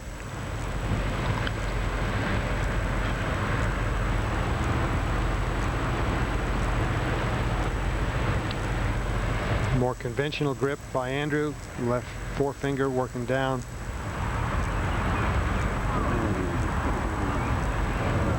Now to the 14th. Live, that was O'Meara. That's a waste of an absolutely beautiful 7-iron shot in there. Par for O'Meara. And the tap in for Andrew McGee. After the lip out, has to be disappointing. Now we go back to the 14th. This is for par. This is what golf is all about, Billy. See, he hits it 50 feet from the hole, makes this. He'll tie Mark O'Meara, who hit it 3 feet from the hole. Sometimes this game is really hard. Nick, who's won here twice, 93 and 94, lost in a playoff to Tom Kite in 1986. And we go forward to the 15th. There's a green way back there. Not where those guys are. See, way back there is the tee. 519 yards. These guys will all have a go at it. The problem is it's a very narrow fairway here at 15. It's a bunker on the left-hand side and trees everywhere. 5 to the right. 16 on. Okay, VJ got the pin, 6 from the right-hand side. He knows where not to miss it. Got 225 yards.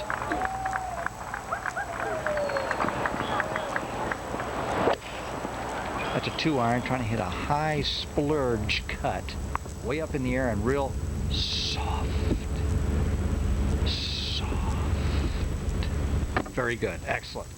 So you don't want to fool the right side. That's exactly where you got to play it right there. Excellent shot by VJ Singh. And if he can get down in 2, he is going to tie Greg Kraft for the lead.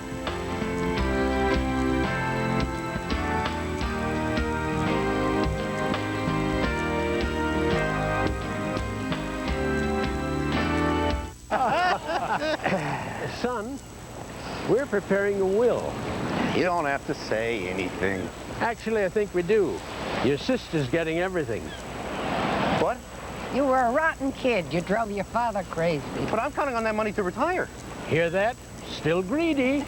Never prepared himself. Don't be caught unprepared. Get outstanding research, investment expertise, and global strength at Alliance Capital, because later is sooner than you think. Hit it.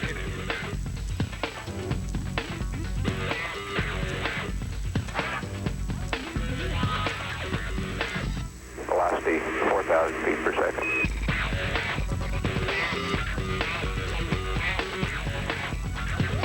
Swaying back and forth. A beautiful thing taking me away. Looking for the most accurate two-piece ball on tour? Access marks the spot. What is Nicorette? Nicotine replacement gum. It helps you stop smoking cigarettes, but you don't chew it like regular gum. You bite Nicorette until it tingles. Then you hold it between your cheek and your gum. And you get a lower level of nicotine to help you fight your cravings. And as your cravings get fewer and fewer, you use less and less and less Nicorette until you use none. And none is a wonderful number. Nicorette gum helps you fight your cravings, your habit, your way. You can do it. Nicorette can help. From USA Pictures, Barbara was prepared for the worst. You're not dying. You're pregnant. Excuse me? But life Will you marry me? doesn't always go the way you expect. Stockard Channing, Stephen Collins, Christine Ebersole, and RuPaul. An Unexpected Life. Saturday night at 10 on USA. Payne Stewart, his approach at the 13th. From 175 yards, a little longer approach shot than we've seen from the last few groups coming in there.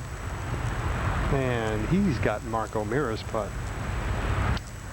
13th is the second longest par 4. Now Lee Janzen. Just 1 yard closer, setting up a little bit more left. Going to try and bring this in a little bit higher, I would presume. Starts it left. Will it cut back? Oh. That just flew farther than he anticipated. That was a good swing, good plan, just ended up in the wrong place. Back to 15. And you gotta have a good plan. No question about it. Okay, Phil Mickelson. This is his third shot. Driving in the rough. Okay, this is his spinner. When he holds his position like that, he digs down and watch this thing growl. Come on. Well, it didn't growl much. These greens don't growl much. He likes to really put some serious chew on those wedge shots. I think he likes to show off. Well, here's another look at our leaderboard. This leaderboard is sponsored by Top Flight, Greg Kraft, and Durant and Singh. And 2 shots back, Kit -3.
Introducing the new Top Flight System golf balls. Perimeter-weighted golf balls designed to enhance your performance when used with Callaway Great Big Bertha or tailor-made Tie Bubble 2 drivers. We've adapted the same principle used in perimeter-weighted clubs in creating 2 distinct perimeter-weighted golf balls. Balls hit off the heel or toe correct to the target more consistently, enhancing the gear effect by retaining spin. You'll see greater combined distance and accuracy than other leading golf balls. The System Golf Balls by Top Flight. Technology dedicated to improving your game.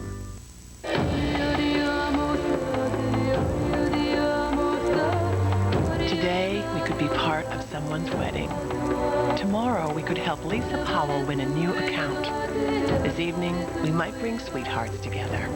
Because every day, every one of us is personally involved in connecting every one of you to your reason for flying. And we all have the same reason for doing it well.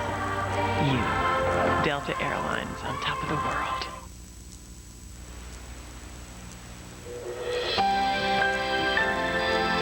Coverage of the 1998 Motorola Western Open on USA Sports is brought to you by Delta Airlines, the official airline of the PGA Tour. By Top Flight, the makers of the new System C and System T golf balls. And by Motorola. Motorola gives you wings. Wings set you free. Lee Janzen at the 13th. Remember how quick this putt was for Marco Mira? Watch this thing take forever to get there.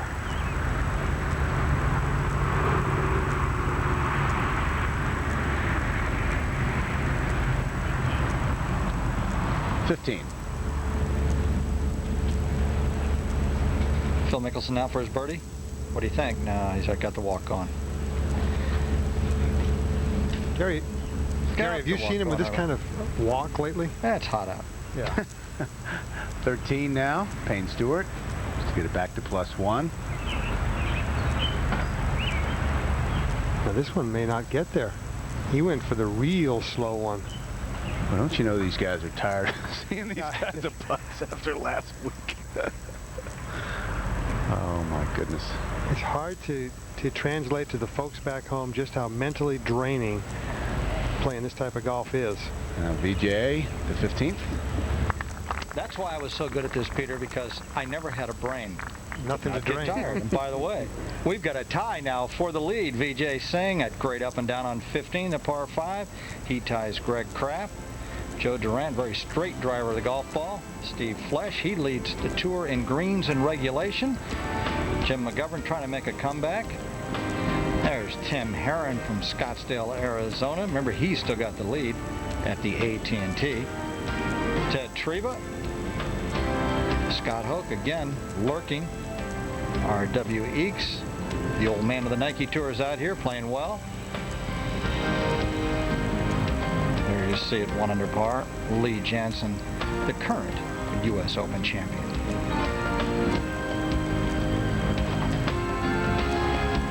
Justin Leonard lurking even par. Rocco Mediate. Lauren Roberts back out on the tour. Michael Christie, he can really nail it.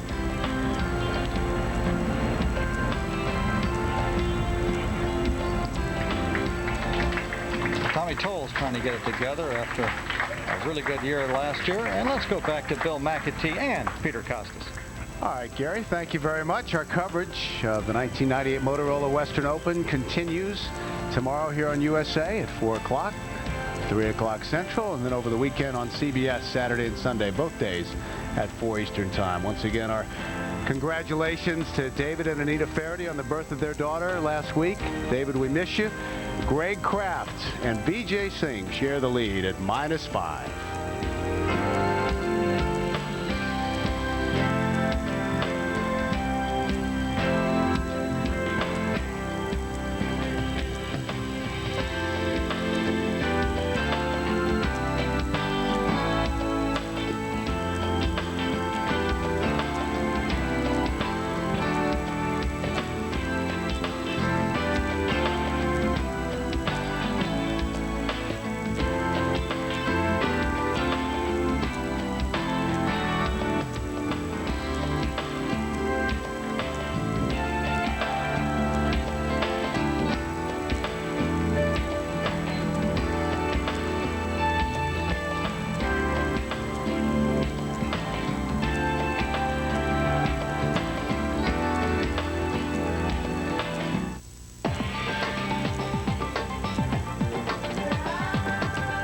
You're watching USA Network.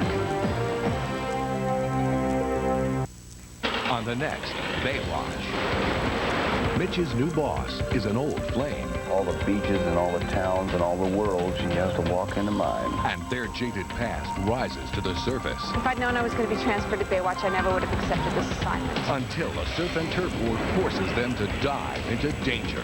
The local worms who think they own the beach put a couple of surfers in hospital yesterday. On Baywatch.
Brought to you by Terminix.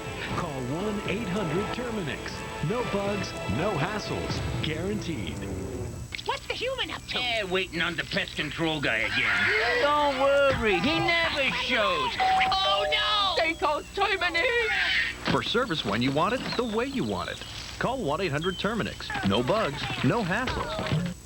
In honor of Disney's new movie, Mulan, the epic adventure about this cool girl who saves China, McDonald's is offering tender, crispy chicken McNuggets and a new Szechuan sauce for a taste of the East. If somebody say McDonald's. Play Powerade 98 Draft, and if you go in the first round, it is on. You and a buddy off to Disney's Wide World of Sports for the ultimate multi-sport training experience. Living large, larger than large. First round pick, large. Other prizes include discounts at Champ Sports and free Powerade. You, a first rounder? Can you imagine? Hey! Of course you can. Both these men have athlete's foot.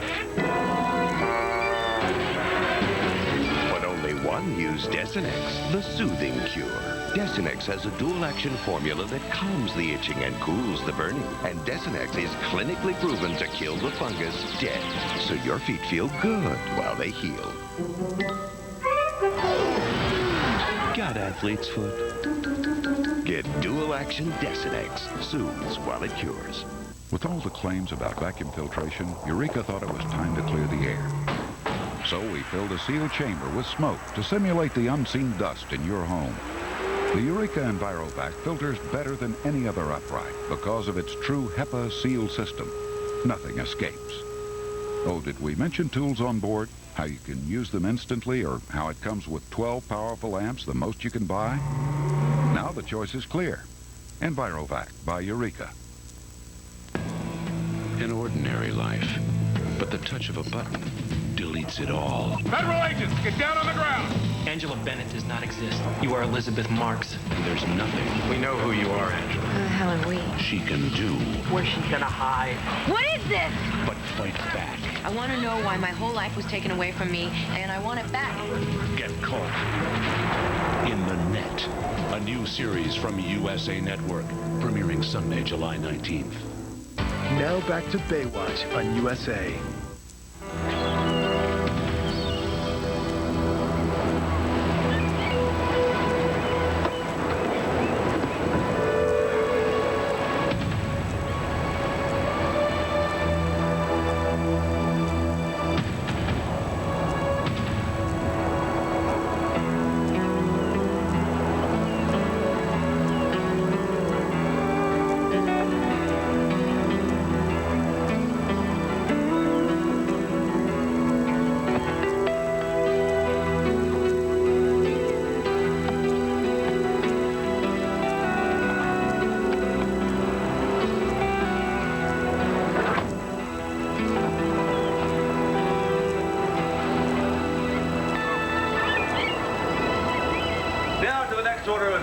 Our policy on string bikinis. All those in favor say aye. Aye! The definition of buttocks is as follows: the protuberance at the rear of the human body from the uppermost cleavage of the neck.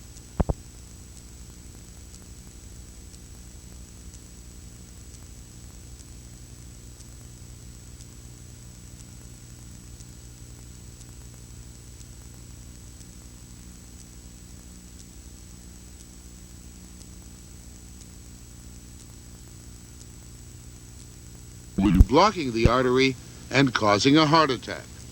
The wine has a flushing effect. It removes platelets from the artery wall. So the answer to the riddle, the explanation of the paradox, may lie in this inviting glass.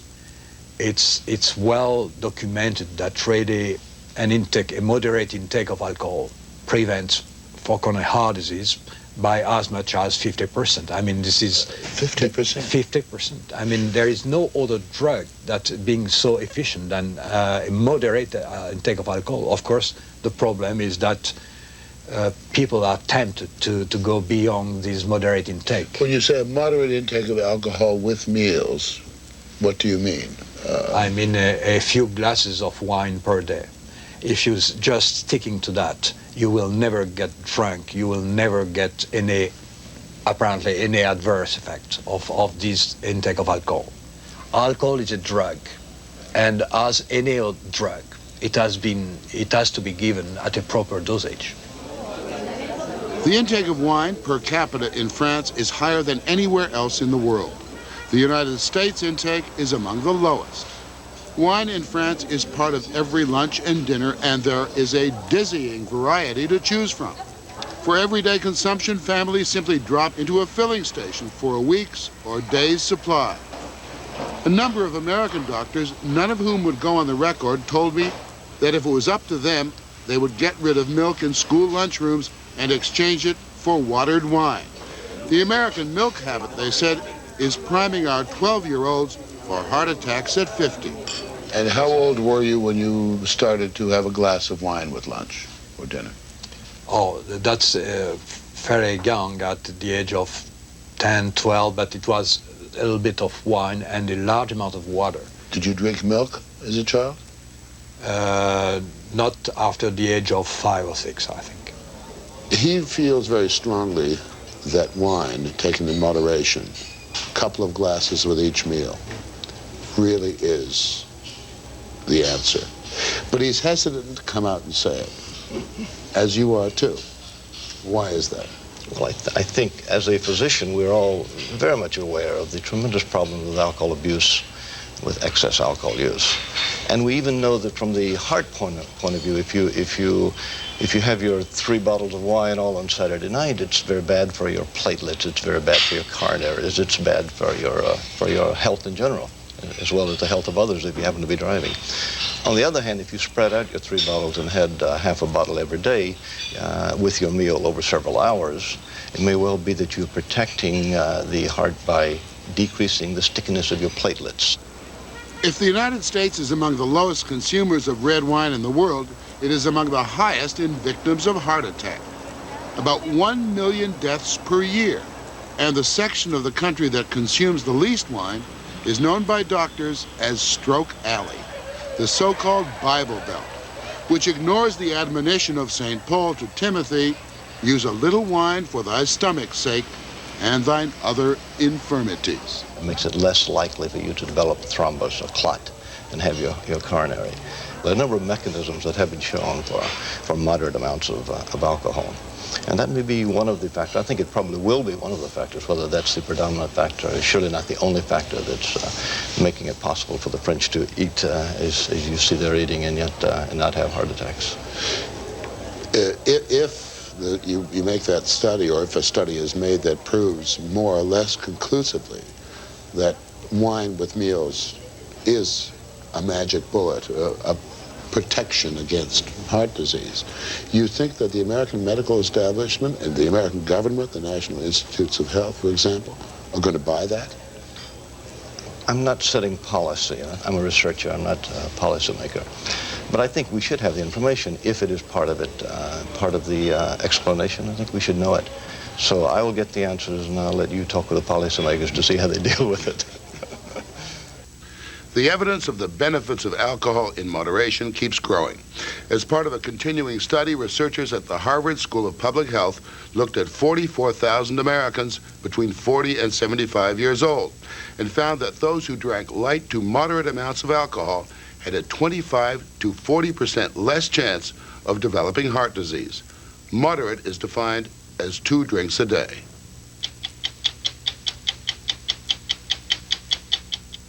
This holiday season, America's best-loved tale continues. He's come back to us! As Steven Spielberg presents An American Tale, Fievel Goes West, rated G, starts Friday. The energy to go further. We share that energy at Texaco, creating products like System 3 gasoline and Haviland Formula 3 motor oil. Performance that goes as far as it can and then goes even further. When you're the person who doctors the family, you're on call day and night. And since coughs can be extra annoying at night, that's a good time to doctor that cough with Robitussin. Because more doctors and pharmacists recommend Robitussin That should do it. than any other cough medicine. Robitussin, recommended by more doctors, pharmacists, and Dr. Mom.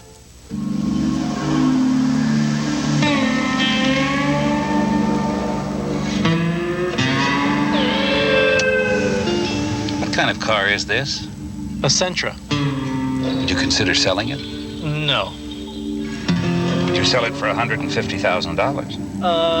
Okay, $250. $250, sir, your change. The Nissan Sentra GXE, because rich guys shouldn't have all the fun. 60 Minutes, a CBS News weekly magazine, will continue. Monday, is Murphy having a boy or a girl? Why isn't it going ba-boom, ba-boom? If it were big enough to go ba-boom, ba-boom, this kid's head would be sticking out of your throat. Murphy Brown. Ben, has Julia found her dream date? And Rusty's sitting in a tree. Kissing. Designing women.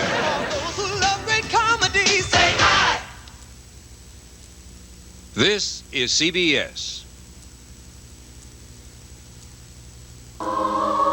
This royal throne of kings, this happy breed of men, this earth of majesty, this little world.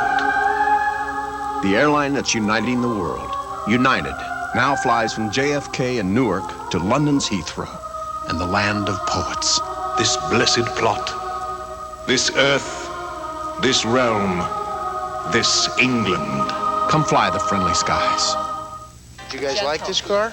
The Insurance Institute for Highway Safety recently issued a study reporting occupant death rates in thousands of accidents. This is really nice. Look, cup holders. The study found that minivans as a group had an average occupant death rate twice as high as the car with the lowest death rate, the Volvo 240 wagon.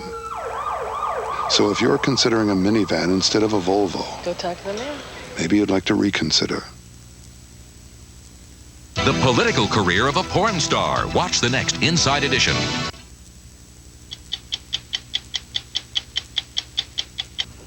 It would be comforting to think that the movie Silence of the Lambs was pure fiction. It wasn't. It was based on real crimes in a real FBI unit, which is known affectionately as the Psycho Squad. We went to the FBI Academy in Quantico, Virginia, to see how the unit gets into the minds of some of the most savage serial killers and rapists, and to meet the head of the unit, FBI agent John Douglas. What I wanted to ask you about first was the movie. Did you like it? I thought it was a tremendous movie. It was scary as heck. You were scared? Oh, sure. That's great. That's and, great. Because unlike the real cases, in the real cases, we don't have the music in the background. And these, in the movie, Douglas was played by actor Scott Glenn. Good morning. Morning, Mr. Crawford. Sorry to pull you off the course at such short notice. The job's come up, and I thought about you. Not a job, really, more of an interesting errand. As in the movie, Douglas and the other agents in his behavioral science unit, one of them played by Jodie Foster, visit prisons and interview convicted rapists and murderers to find out how they committed their vicious crimes and why. In order to understand the murderer, you really must talk to murderers. We learn how they think. We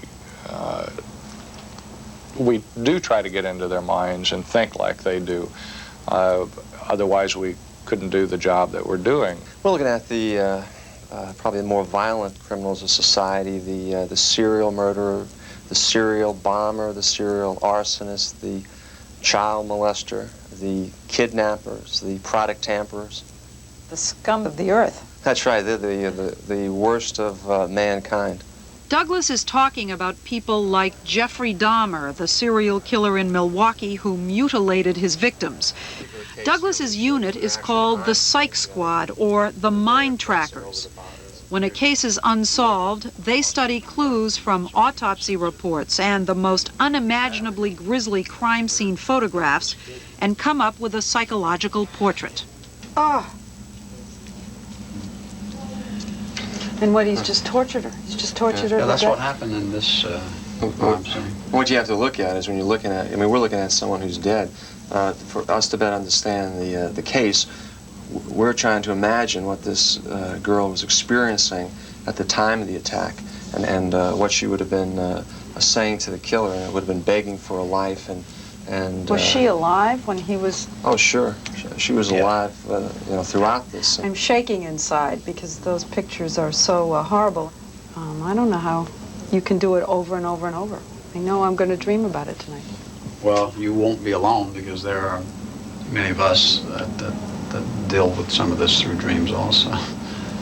They come back in their own way and impact the lives of us. The agents are haunted not only by photographs of the tortured victims, but in some cases by their pleas and screams for mercy. Well, what they do today is the subjects is that they will take audio tapes of the victims. Subjects, you mean the murderers? The murderers. Yeah. Because they don't kill week after week, and to keep the fantasy going, what they must do is they must make some type of audio tapes, in some cases videotapes of their victims.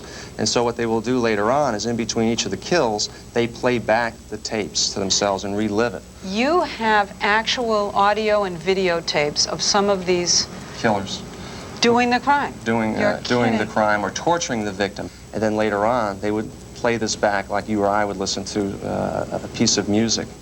The agents in the unit, Judd Ray, Jim Wright, and Pete Smerick, and the 8 others are swamped with work from state, local, even foreign police who send them their hardest to solve cases. We were allowed to sit in on a brainstorming session in a case from a police department in the Midwest. They wouldn't say exactly what city.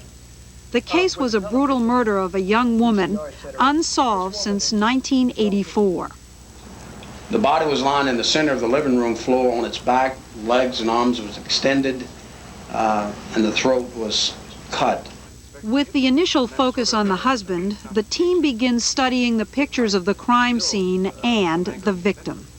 There's not any display of anger from this guy that's excessive at all. So 2 hours later, the team begins drawing a profile.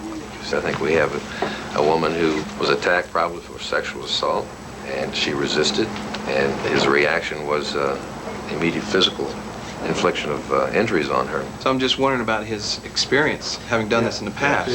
It seems to be limited. I agree with you, Larry, and what points to that even more is just the manner of killing. I mean, this is pretty, not a feeble way, but kind of a haphazard way. Look at the wounds on this girl's neck. I mean, an experienced guy would have done what? Yeah. Decapitated her with the first blow, and that would have been it. You see them all the time. There's some hesitation marks here. And a more emotionally involved person would have done more, too. At the end, the mine trackers sent the police a detailed message. It ruled out the husband. Here's who you should be looking for, they said. A young white male in his early 20s who lived near the victim. He has a fairly menial job, probably not an alcohol or drug abuser. What we're trying to do is sort of narrow the focus so that the investigators are not all over the board trying to look at all suspects. We should go into this thing like the Lone Ranger, and then we should kind of, how the Lone Ranger would kind of ride off with Tonto, and who were those masked men? They leave the silver bullet behind. That's how I want us to act. I think that's why when the police get to know us, we're not a bad group down here. Oh, come on. The police say you're that you hold seances and that you're weird and that you're sorcerers and that you're the Ouija board man. Now, if they worked, if those seances worked, I'd use them. If the Ouija board worked, I'd be glad to use it. They're not witch doctors. I mean, they're FBI agents. Tony Daniels, who heads the FBI Academy, is their boss. A lot of them do have some background in psychology, but it's their investigative experience that's the key. Judd Ray's investigative experience was close to home. You were married to a woman who hired someone to kill you. Yes, actually, 5 co-conspirators, 2 shooters. You were shot by them? Yes. Mrs. Ray was sentenced to 10 years in prison for attempted murder. Ray had been shot 3 times by the contract killers and almost died. Just before his wife hired the killers, she began playing the part of the perfect wife so she wouldn't be a suspect. So who gave you the good news? I did. You solved it? Well, yes, in a way, because I was saying things like, this is not a reprisal. I put a lot of people in jail, but they couldn't get that close. The only person that could get that close to me is someone that I trusted implicitly. And that person had to be her. Douglas specializes in interviewing the most heinous criminals. He's interviewed Charles Manson, Richard Speck, and David, son of Sam Berkowitz. And he's been able to draw some general conclusions. They love to talk about their crimes. They get off on it. They relive it again, but the thing that really turns them on is that no one really ever asks them specific questions about their crimes. Serial killers, like a lot of violent killers, they're manufactured. And they're manufactured by the parents as a result of some type of abuse, physical abuse, emotional abuse. The child begins reacting in a violent way. And what begins to form is known as the homicidal triangle. And you find instances of arson, instances of animal cruelty, as well as enuresis, which is bedwetting. In fact, with serial killers, almost without exception, they'll have either 2 or 3 of those characteristics in their background. If I was a torturer, why would I have waited so long to start torturing? The torture and the pains didn't start until really after January 29th. This is not a scene from Silence of the Lambs, but it could have been because Gary Heidnik is one of the men the killer in the movie was patterned after. As in the movie, the real-life Heidnik kept his victims in a pit in his basement where he raped and tortured them. Agents Douglas and Ray are on their way to talk to him on death row at the Pennsylvania State Prison in Pittsburgh. It'll be an interview that lasts 6 hours, an experience they hope will help them get into the mind of other ferocious criminals and torturers. How much verbal exchange did you have with the girls down there in the basement? At first, I tried to make it nice, right? Yeah, how did you do that, Gary? I was holding parties there for one thing. I had a Christmas party and a New Year's party. Heidnik told agents Douglas and Ray that he had a routine for the women he held captive in his basement. 8, they go down in the hole in the morning. Board goes over the top of the hole with the sandbags and et cetera, et cetera, et cetera. And then they stay down there till roughly about 8 at night. Okay. Now, on this particular day... You got a radio down here, right? Oh, yeah. Playing real loud? Yes. Why is that? To drown out any noise? Right. In case because you're leaving the house sometimes. Yes. Yeah, so you don't I was... You know, I'm not holding nothing back. I realize that's incriminating. That's incriminating for me to say that in a state of mind. I was conscious enough to know that was a conscious act on my part, and that was essentially the reason. To drown out that noise, for sure. Well, they might like a little entertainment too, you know. The radio didn't stop the women from screaming for help, so Gary Heidnik tried shocking them into silence with electricity. You do say that you were electrocuted as punishment. Yeah. And you did that systematically for some time? No. Only several days. Nothing was working. I was trying to find something that worked that would make them shut up to stop hollering so I could stop progressive kind of infliction of pain on these women. I was trying to find something that would make them behave. But it was painful to them. I hope so. I don't mean I hope so, but I mean, you know, that's what I was trying to achieve, you know, to make them behave. After one of the victims died from torture, Heidnik told Douglas and Ray he didn't know what to do with the body. I'm sitting there, you know, trying to figure out what the hell to do, you know. What the to do, you know. I started chopping up the body. It makes me sick just thinking about it. I dismembered the body and I you know, started burning it on the stove and in the oven and stuff, and that was when you got the big smell and all. You're trying to destroy the evidence. Right. See, some people. I consciously knew I was trying to hide the evidence. Why do they kill? The primary motivation is to manipulate and dominate and control that victim. How can this inadequate nobody, for the first time in his life, call the shots and decide whether or not this victim should live or should this victim should die? Some agents have trouble distancing themselves from the horror stories like the one you just heard, so a lot transfer out of the unit. Many of those who stay find their health is affected. Skin rashes and ulcers are commonplace. Douglas keeled over and nearly died 7 years ago from viral encephalitis brought on by stress. It's a different kind of work, and you just can't turn it off. And it's unlike other law enforcement work where, you know, like Jack Webb, just the facts, man. Just give me the facts. Yeah. You leave the penitentiary sometimes, or you leave a crime scene, and you just cannot believe that someone could have done these acts to another person. And it is extremely difficult to detach your emotions. So you try to lose yourself in, you know, maybe reading a book if you can, or go out jogging, exercising. You can't escape it. Can't escape it. I walk into a park with my family, and I'm down by a stream. My eyes start looking around because this reminds me of previous crime scenes that I've been involved with in the past, and looking for the corpse. And the other agents out here will tell you the same thing, is you're always looking for signs like that.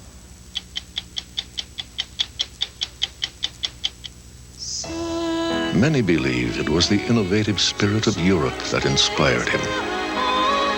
And when Mr. Ford came home, he created Lincoln Continental.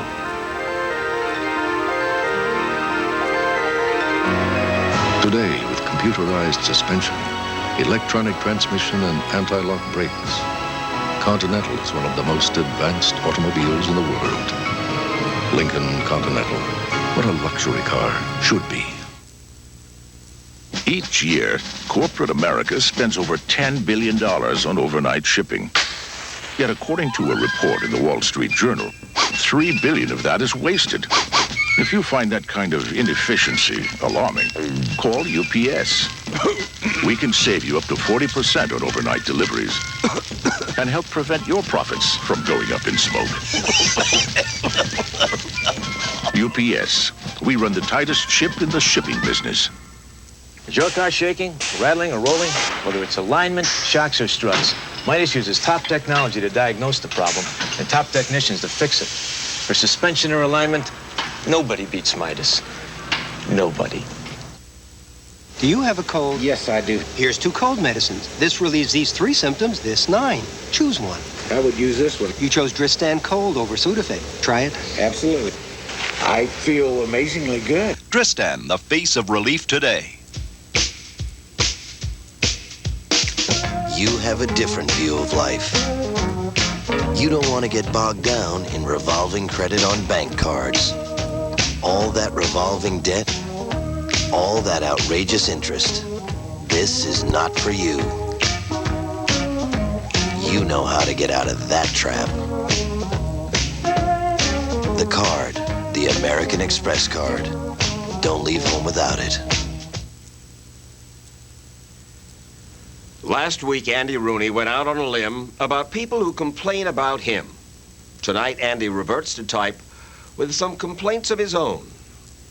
I've had quite a few complaints lately from people who like it when I complain about things. They say I haven't complained about anything lately. So tonight, for you complaint fans, I have a complaint. My problem is with the labels they stick on things you buy. You could spend 10 minutes soaking labels on something like this in hot water or scraping it with a knife. These plastic refrigerator boxes have labels that are too hard to remove. Who wants to live with Rubbermaid's advertising on their leftover stew in the refrigerator? You can't get these little suckers off. They have directions on this thermos bottle for everything except how to get the label off.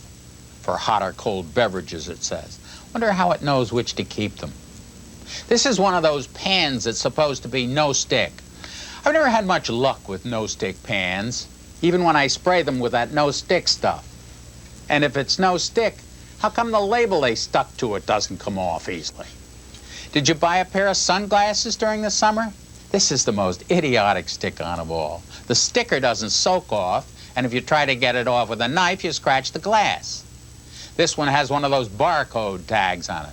I never trust barcodes. I mean, if a store has a machine that reads these and gives the machine the price, why can't they make a barcode we can all read with our eyes? What's the secret? Something sneaky going on here with barcodes. And look what they did with this one. The store planted their own price right over the barcode price. Would you think this price was higher or lower than the price they pasted over? And these things are a delight, aren't they? You're trying to get dressed in the morning in a hurry, you find one of these on a new shirt, and you have to stop and find a pair of scissors to cut it with. Too many of these gimmicks are better for the store than they are for the customer. These little plastic bubbles they use to encase products, look at these. They're attractive, but how do you get in? This is a knife inside this one. Fine. Trouble is, you need the knife to open the package that it's strapped inside of. I just wish manufacturers would spend more time making their products and less time packaging them and gluing labels on them. And now the mail. About the story last week we called Friendly Fire, almost everyone who wrote blamed the Army, not the Apache pilot, Colonel Hales. Some of you even blamed us. One letter called our story a despicable and insensitive way to browbeat a human being. But Colonel Hales didn't see it that way. He phoned to thank us for giving him a chance to tell his story. I'm Mike Wallace. We'll be back next week with another edition of 60 Minutes.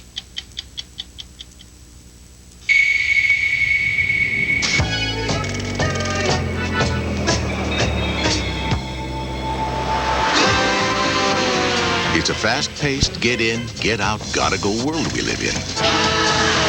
So, why not sit back and enjoy the ride in a luxury performance car designed to keep up with it? The 5-cylinder, 20-valve Acura Vigor.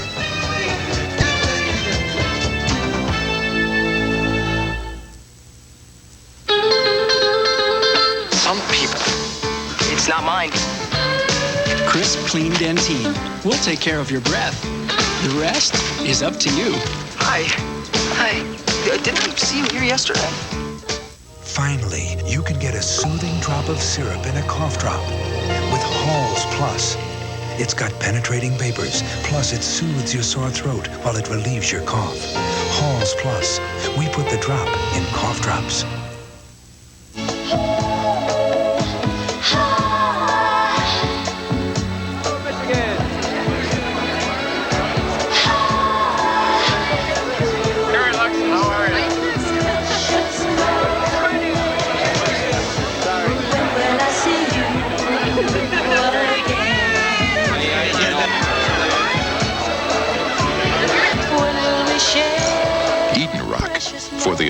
American celebration. The story that shocked the nation is starting tonight on CBS. Did you kill your wife? No.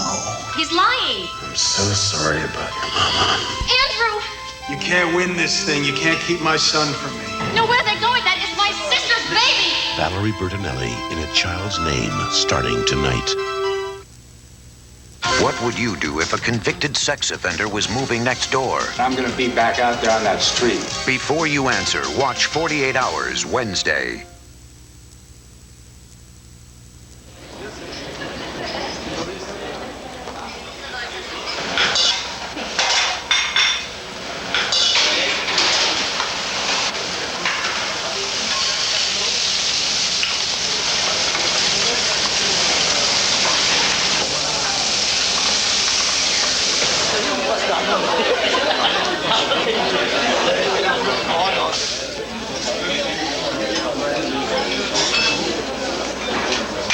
If you think you've seen it all before, you ain't seen nothing yet. You're invited to the Newhart Anniversary, the very best of Ed Sullivan and Memories of MASH. All part of CBS's Classic Weekend 2, starting next Saturday.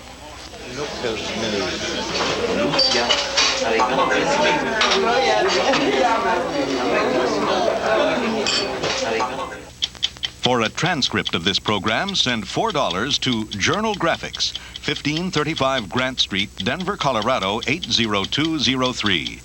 And to purchase video cassettes of tonight's stories, call 1-800-848-3256. Will a hunting trip make a man out of Joel? I got him! You only winged him. Go ahead and finish him up. No. Prepare to operate. Scalpel, suture, sodium pentothal. Northern Exposure, Monday. This is CBS.